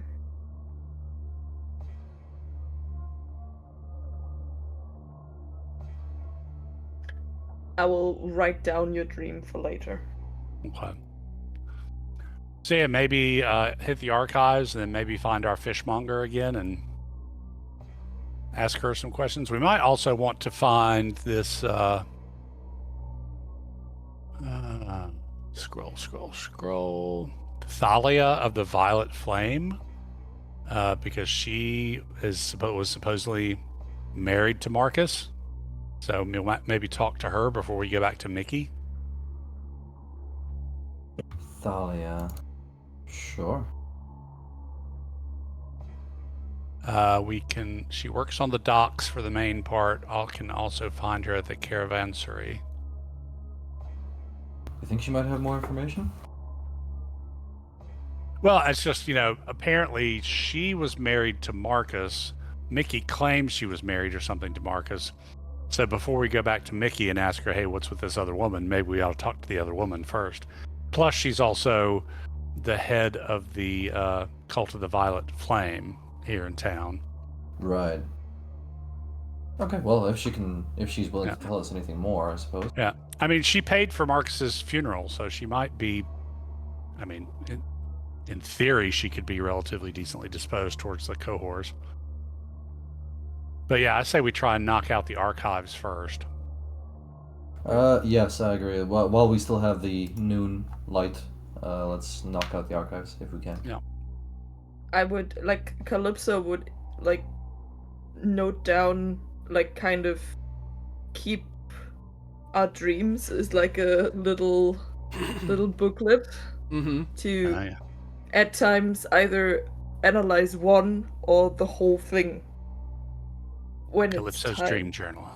Yeah, it's your old dream journal. Sounds good. You guys make way to the archives, I believe? Yep. Yes, and I have a question for you before we get there. Yesterday, the place was practically barren, no workers, right? Right. Are there any, how shall I put this, any smart people in town who are perhaps loyal to the Empire, who I might be willing to get on our side to assist us with this? Because, look, archivism is rough work.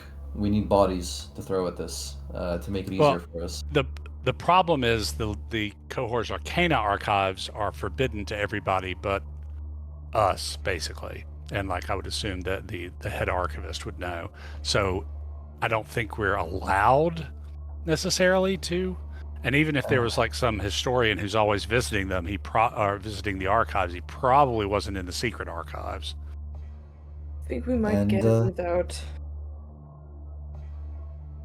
We are the only cohorts Arcana in town, so yeah. Okay. Let's Just try and bash our head against the wall, see what we can do. Yeah. All right. We just need 112. What have you map it and look for an area where there's missing space? Sounds good. We could also, from yesterday, I figure we remember where we were, mark down where we were, try and make it just a little bit easier for us. Oh, goodness. Siente again. Or was it the Natura? Is it the Natura? It's the Natura, because you're exploring. Yeah. Ah, yeah. Fate might intervene. Ha! Who rolls a 4-4-4 and gets a 5? This guy. You apparently. The guy with the 20 got 11. One more kick at the can. Okay. Okay, well, these archives are proven to kick our ass. Something fierce. Ha! Oh no. Hey, fate intervened. You just have to. Oh no. I can't believe it. I'm getting nothing but 5s. It's crazy. Yep. We'll have to come back tomorrow. That's just how the cookie crumbles for us, I guess, you know. Yeah, it's the Call of Cthulhu trap. Yeah. Um, The only saving Library grace is- this thing has is that it lets you go back. You can come back another day to try again, as opposed to no. You Right. can never ever find it. It's gone forever. It's like no. You can if you Yeah. have time, you can always come back. You're never gonna find that clue. Play Gumshoe, dumbass. Yeah, you spent a good part of the morning between those two tasks of looking through the stuff. Probably you look. I'll give it to you for free. You probably I'll give it to you. You guys had it during. You read some during breakfast, and probably read a little bit more on the way to the temple. To the archive. Then you spent the rest of the morning in the archives looking for this stupid secret place, which I'll highlight to you again. Hey, on the plus side, no one seems to have found it because holy crap, this thing's hard to find. And actually, that idea of well, what if we leave markers or not search areas we've already searched? That's what those successes are. When you, as long as you mark them, they never go away. So you've searched some of the area, you just haven't searched all of it. I understand that. I'm gonna be real. I was fishing for any sort of bonus we could get. Yeah. No. You can sometimes, I will say, and you might be able to try this again next time, but you can sometimes get rolls other than what's prescribed, so something other than Sentia or Denatura in this case. But it would have to explain why that's a better roll than Denatura. Denatura is exploring. That's why I was asking, like, could we go around and command people to like search the archives for us? Well, what would that be though?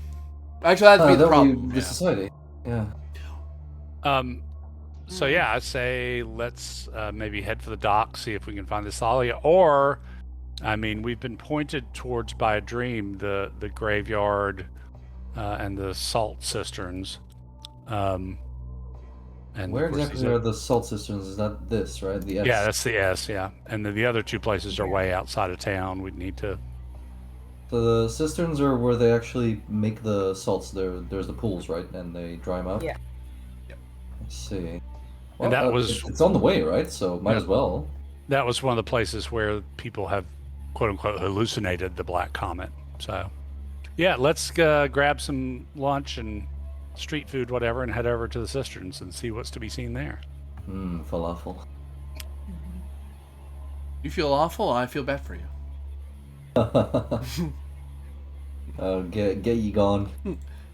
Okay, so thanks for showing up, everybody. This is no. Your dad jokes, sort of Christ. So you walk over there.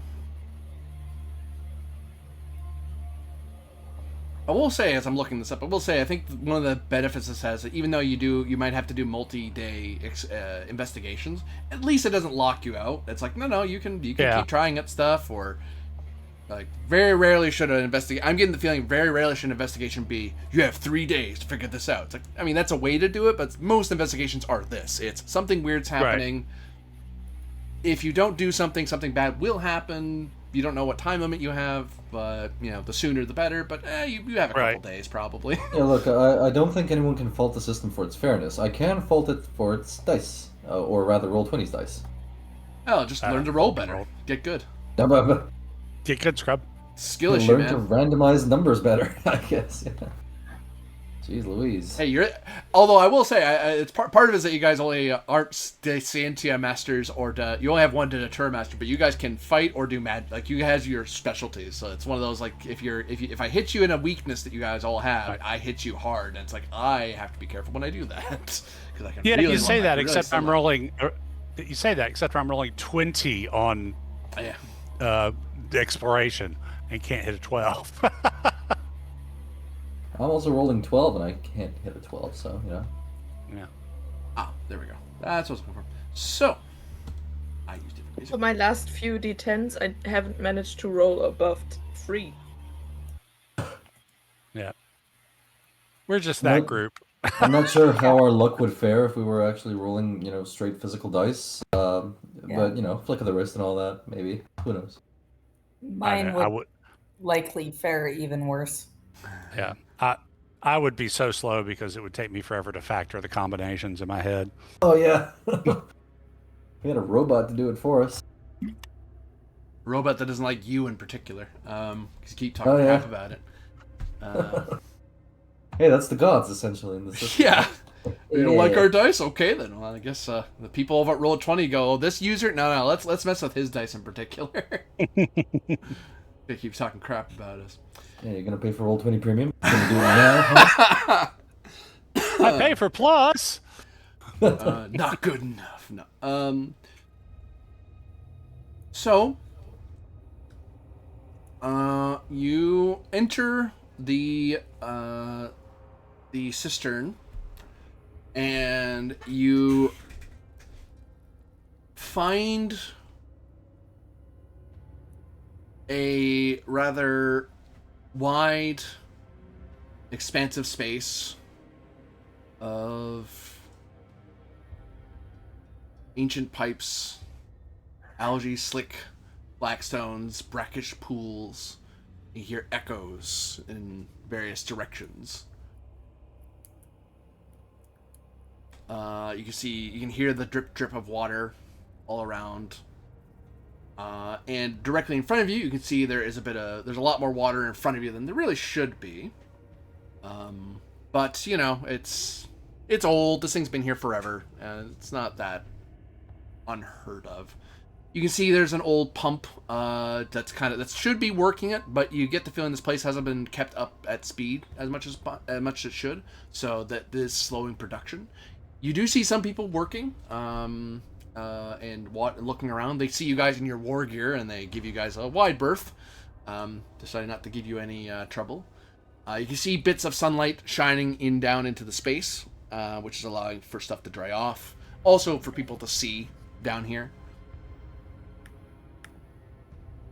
And you can see expansive spaces. There is an expansive space, actually, off to the left and to the right. Okay. These places should normally have a foreman's office, right? Or somewhere that a foreman is. There would be one up top, yeah. Okay, think we could go see if it's actually there. You pop your head in, and yeah, there's a guy there.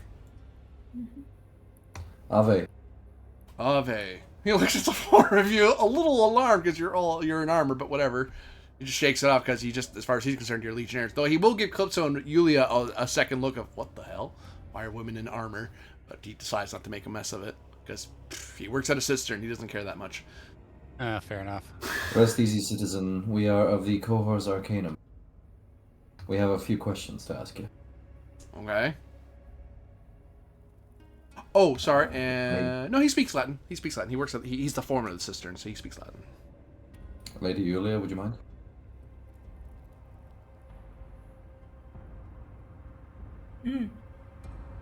I would not mind.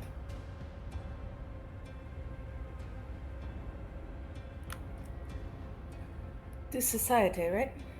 What are you trying to get him to do? You haven't asked him anything yet.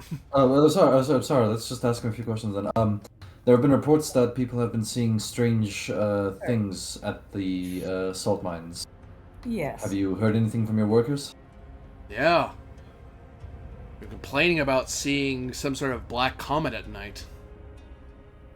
Not during the day, though. So, I don't know. Is it always the same people, or have there been multiple sightings? Different people. Though less and less people have been showing up to work lately. Especially for the night shifts. Day shifts, people show up. But night shifts, people don't show up as much. Have you they bore been witness? sick? Oh, sorry. Go ahead. Have they been sick? I mean, they say they're sick, but I don't believe them. Have you bore witness to this yourself? No. Honestly, I think they're just making it up to get out of work. I mean, sometimes, you smelled that wave of fish this morning. Sometimes, within the last few months, it's getting really bad. Well, I really don't think it should smell that bad. Would you happen to know where these workers of yours reside? Do they have barracks somewhere around here, or do they stay in town? Eric's, they just live in town. Do you know where? We should like to maybe speak with them. He gives you some locations in town of a few workers. I don't keep track of exactly where they all live. They either show up or they don't. And if they don't, then I don't pay them and I find someone else to work here. I understand. Have these people reported this site only here? Has anybody mentioned that they don't see it elsewhere? I don't really ask, to be honest with you. I just keep myself on my business. Fair. That's fair. But those that have approached you with the sighting have not since appeared to work. Some have. Some actually have some stones. Others decide to be little wimps about stuff. Are these here? The ones who are still not little wimps? Oh yeah, there's a few here. Let me point. There's a few down there. Maybe speak with them? Yeah, would you mind rallying them up? Sure, just wait here. I'll go grab them. Okay. You get the feeling that working in the cistern is not exactly a high-paying job. It's not a fun job, and the kind of people who work here, they are just glad to have work. The kind of people who make actual money are guys like this guy, who are foremen and are actually of importance. And even then, he's only just above them. But eventually,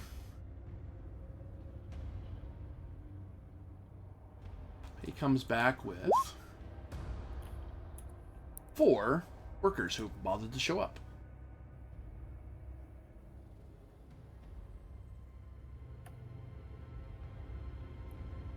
Okay, Madam Rufina, assure them, please, that this is... Yes. They are not in any sort of trouble. Maybe we don't interview them in front of their foreman? That is quite true. They are not in any sort of trouble. We just want to make them at ease so they can speak freely. Right. Mr. Foreman, would you mind giving me a small tour of your grounds? I'm quite interested in the art of salt making. Sure. Please, if you will, I will follow you. He leads you on. He makes a half-hearted attempt to give you a tour. He's not used to doing that, but he. Well, I'm giving him a half-hearted attempt at listening. So. Yeah, you overestimate his wit to understand that's what you're doing. Alright. I'm gonna try to reassure the workers that we are investigating the Black Comet and the cause behind it, and we would appreciate any help they can give to rid the town of that menace. And that we don't suspect them. We just haven't been here as long. You definitely need to society here, because that's probably gonna make at least one of them rabbit and run for it. 10? And enough.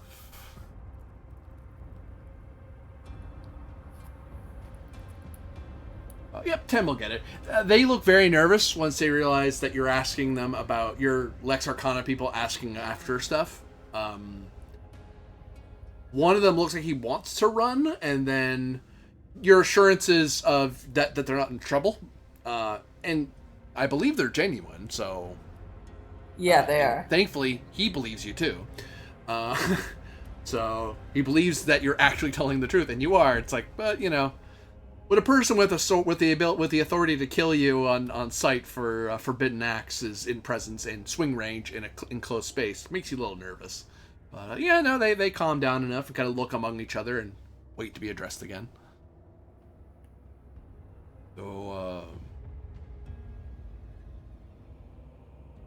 they kind of give shrugs as they wait for you to say more.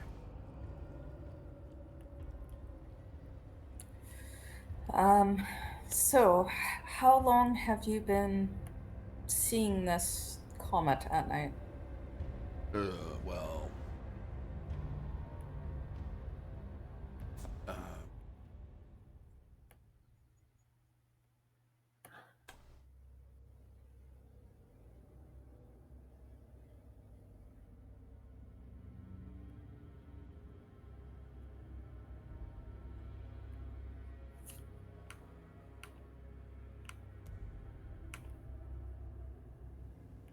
You now note as they try to talk to you, their Latin is very poor.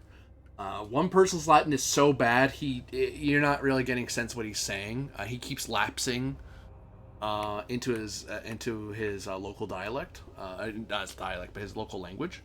I believe it's more not Berber, but Punic? Punic. Yeah, he lapses into Punic instead of speaking Latin to you. Two of them are able to tell you that they've been seeing it for a while, but not a long while. And Do you only see it when you are here, or do you see it elsewhere when you are at other points in the city?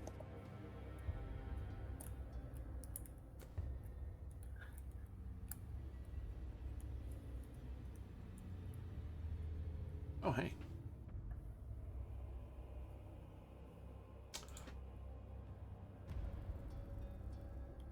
Well, I've seen it at the forum. Yeah, me too. I've seen it in the walking along the docks.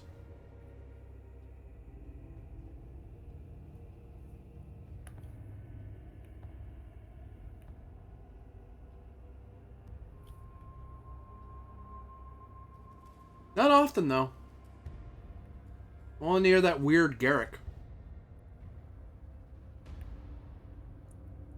Garrick?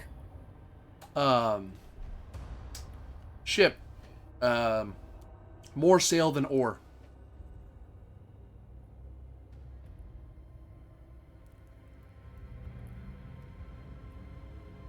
You've heard of this. It's a very modern ship that only has started to be built recently.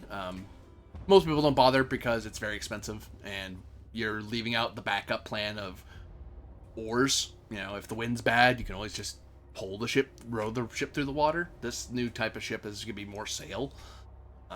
You've seen like one or two at the dock when you came in. They're very rare, very expensive. I see. Was the ship that we came in with the silver dragon on the sail, was that one of these type of ships? No, that one was a very nice looking Roman ship. Very fancy sail though. But they pulled it through the water because why not? It's faster. You remember Tiberius actually helped pull during part of the journey. Made friends. Right.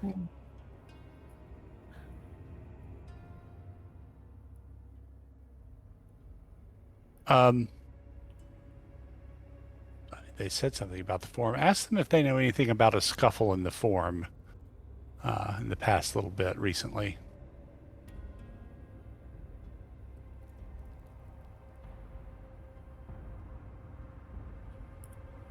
Do you know anything of this scuffle in the forum?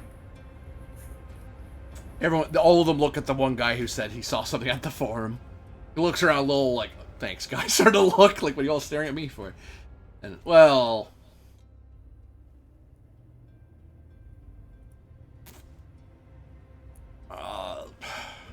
I didn't see anything, I don't think. I mean... It's... Like, sometimes I get, like, sleepy-eyed. And, you know, it gets late, you get tired, you start, you start seeing your dreams.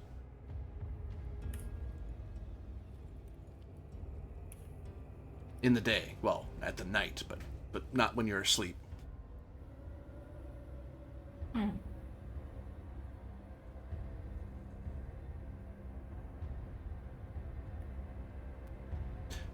Meanwhile, Tiberius.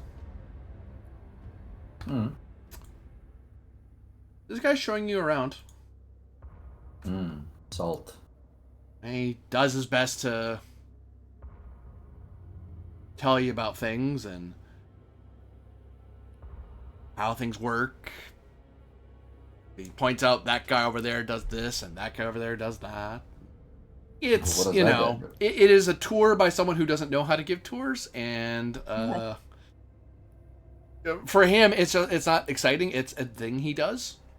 It's his job. So why do you care? But whatever, you know, the guy in the armor wants to be shown around. He'll show you around.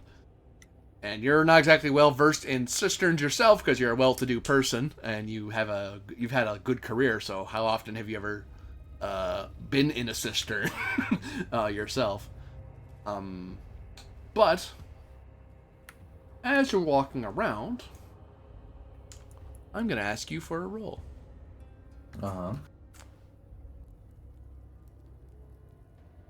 Descientia to try and figure out how the cisterns work. It is in fact sensibilitas. That could be worse. What is this for specifically? You might see something. 8?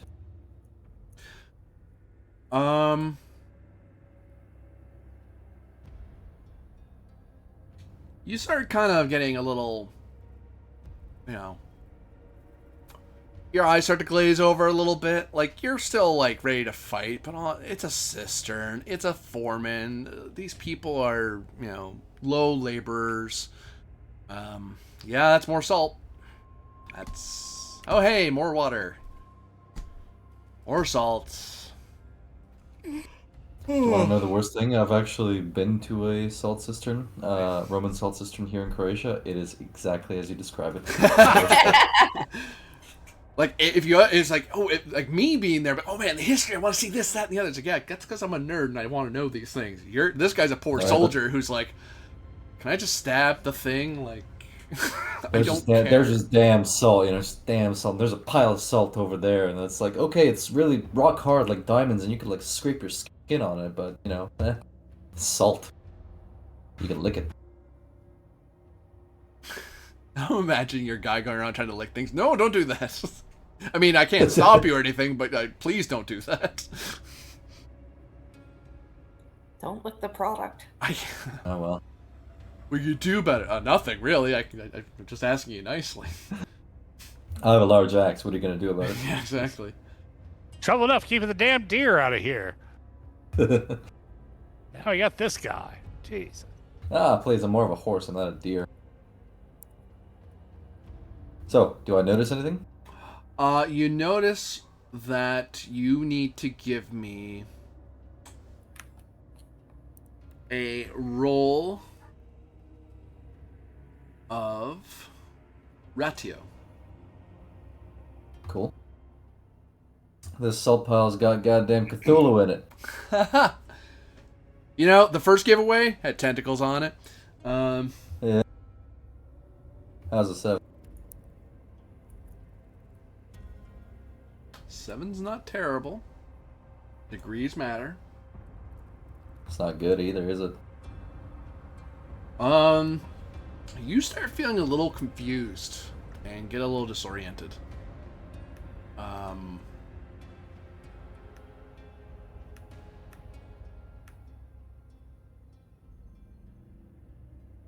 And the guy looks over at you and goes, hey, are you all right? And you just kind of slur your words a little bit. And then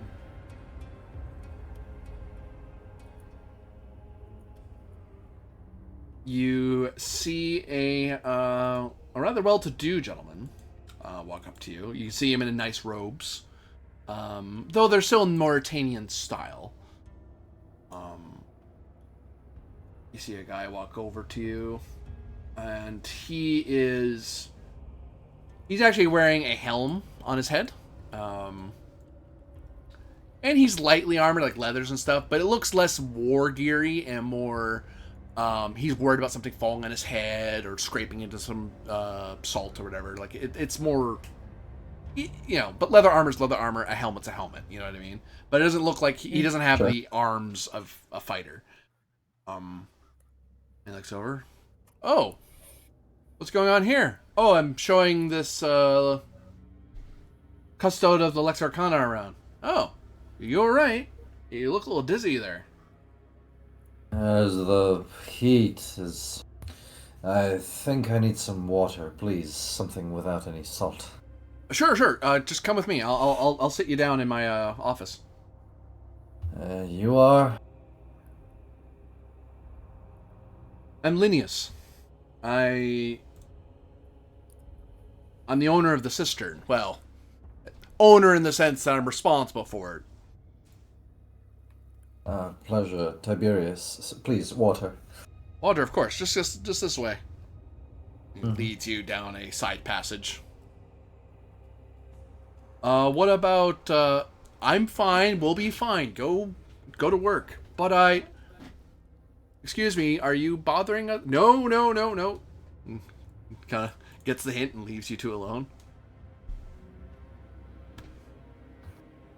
Fine little salt mine you have here, Mr. Linnaeus. I do what I can. I've been trying to get this place organized lately, and yeah, I actually started off in the ivory trade, and then I started moving into salt more recently, all along the coast. It's been doing really well. It was doing really well, and then, well, people started seeing things, and now everyone's getting all scared to work here at night. Pardon me for asking, has your foreman informed you of what your workers have been sighting recently in the night sky? Yeah, they say they see things. I haven't seen it before, but You don't go out much at night? I'm usually down here working. But I've been up top. I've been, drinking with my friends in the city. We haven't seen it any time. I mean, heck, I've had dinners with the prefect Varro. And he hasn't seen it. So I don't know what people are... If anyone would see it, you think he would, right? Yes, I suppose so. Although the prefect has been locked in his chambers for the past 3 weeks. Yeah. When did you say you spent time with him? Oh, about a month ago or so now. Now that you pointed out. Gee, it has been a while. Oh my goodness. Is he bullshitting me? You can roll for me. A roll of your mama. No. Sensibility. I will find you, and I will end you. You can't find a hidden door in an archive. What are you gonna do? It's true. Don't. He's telling the truth. I roll crap. God's honest. He wasn't rolling that much crap. No. And before we cut back to them, give me another ratio roll. Coming up.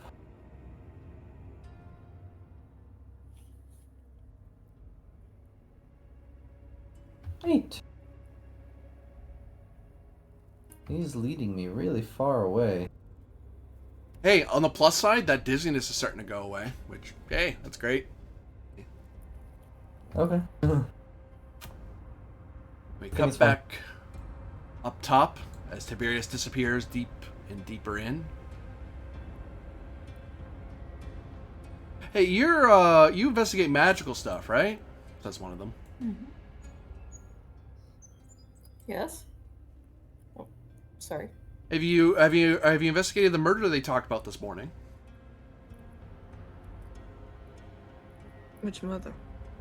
There was some another? some fishmonger's daughter was found dead this morning. All strung up and everything. It was awful. Thalia? Found. I don't know her name. The foreman comes back. Can I get these guys back to work? We really need to use as much daylight as we can. But I mean, if you still need them, you still need them. I just really don't want to lose speed. I just saw my boss, and I really don't want to be known for slowing things down. Where's our companion? Oh, he's down in the cistern. My boss took him. He was getting dizzy down there, so he went to give him something to drink before he passed out. He should be all right. It happens sometimes when people aren't used to being down there. The salt really gets into people sometimes. Is he bullshitting us? Sensibilities.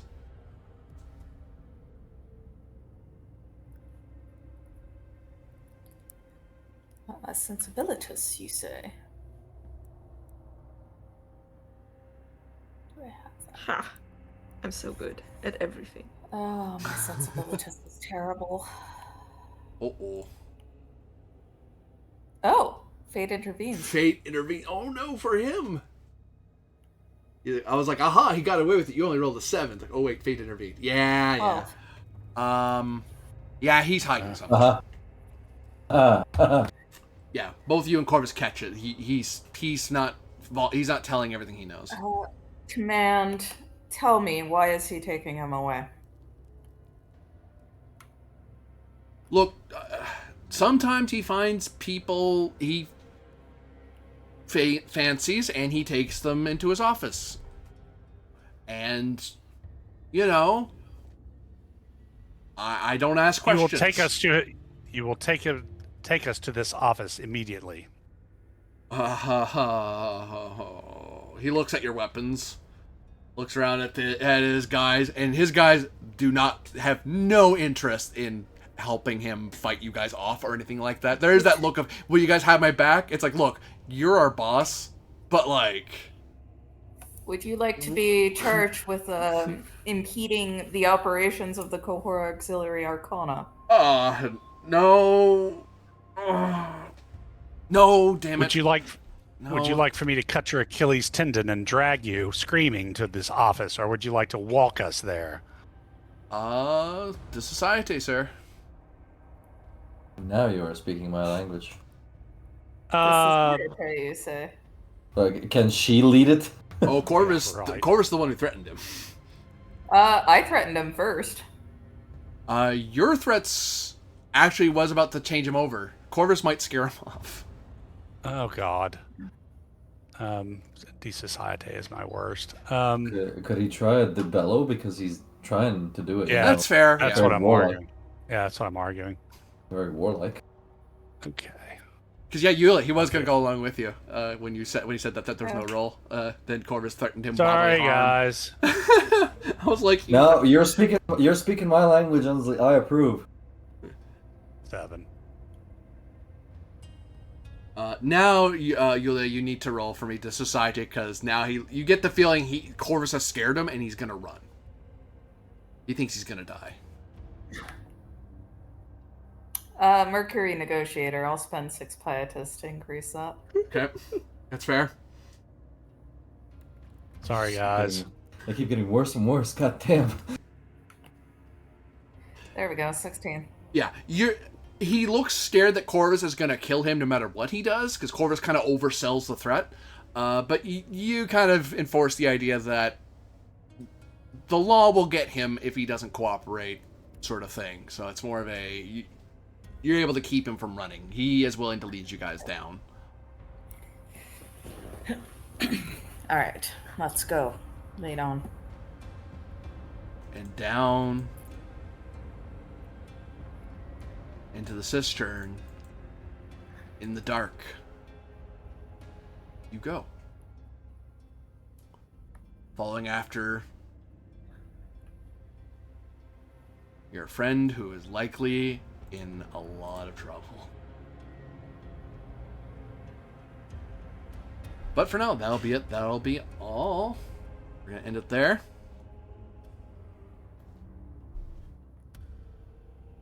And yeah,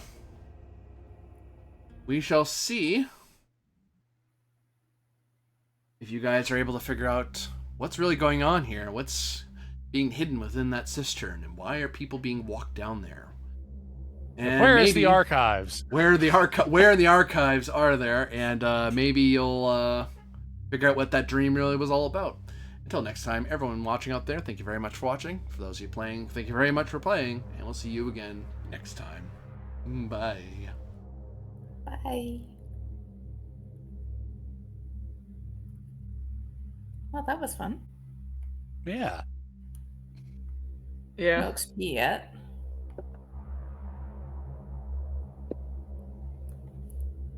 Yeah, I've got to resist the whole threatening people thing. That's what I love, is what one of you is like, I threaten you with justice. Oh, I don't want to get in trouble with the cops or nothing. I'll cut you. Oh, I might want to run. You might cut me anyway, man. Well, I mean, the situation is like either I'm gonna cut you or the law is gonna cut you eventually. So Yeah, but the law I has was like worried jurists for- and stuff. I might actually have a chance with a good lawyer. No, you think if you're trialed by the Lex Arcana, you're gonna get a jury? No, you're gonna get a quick execution, maybe. And that's why he was gonna run. If you're lucky, you'll get a quick execution.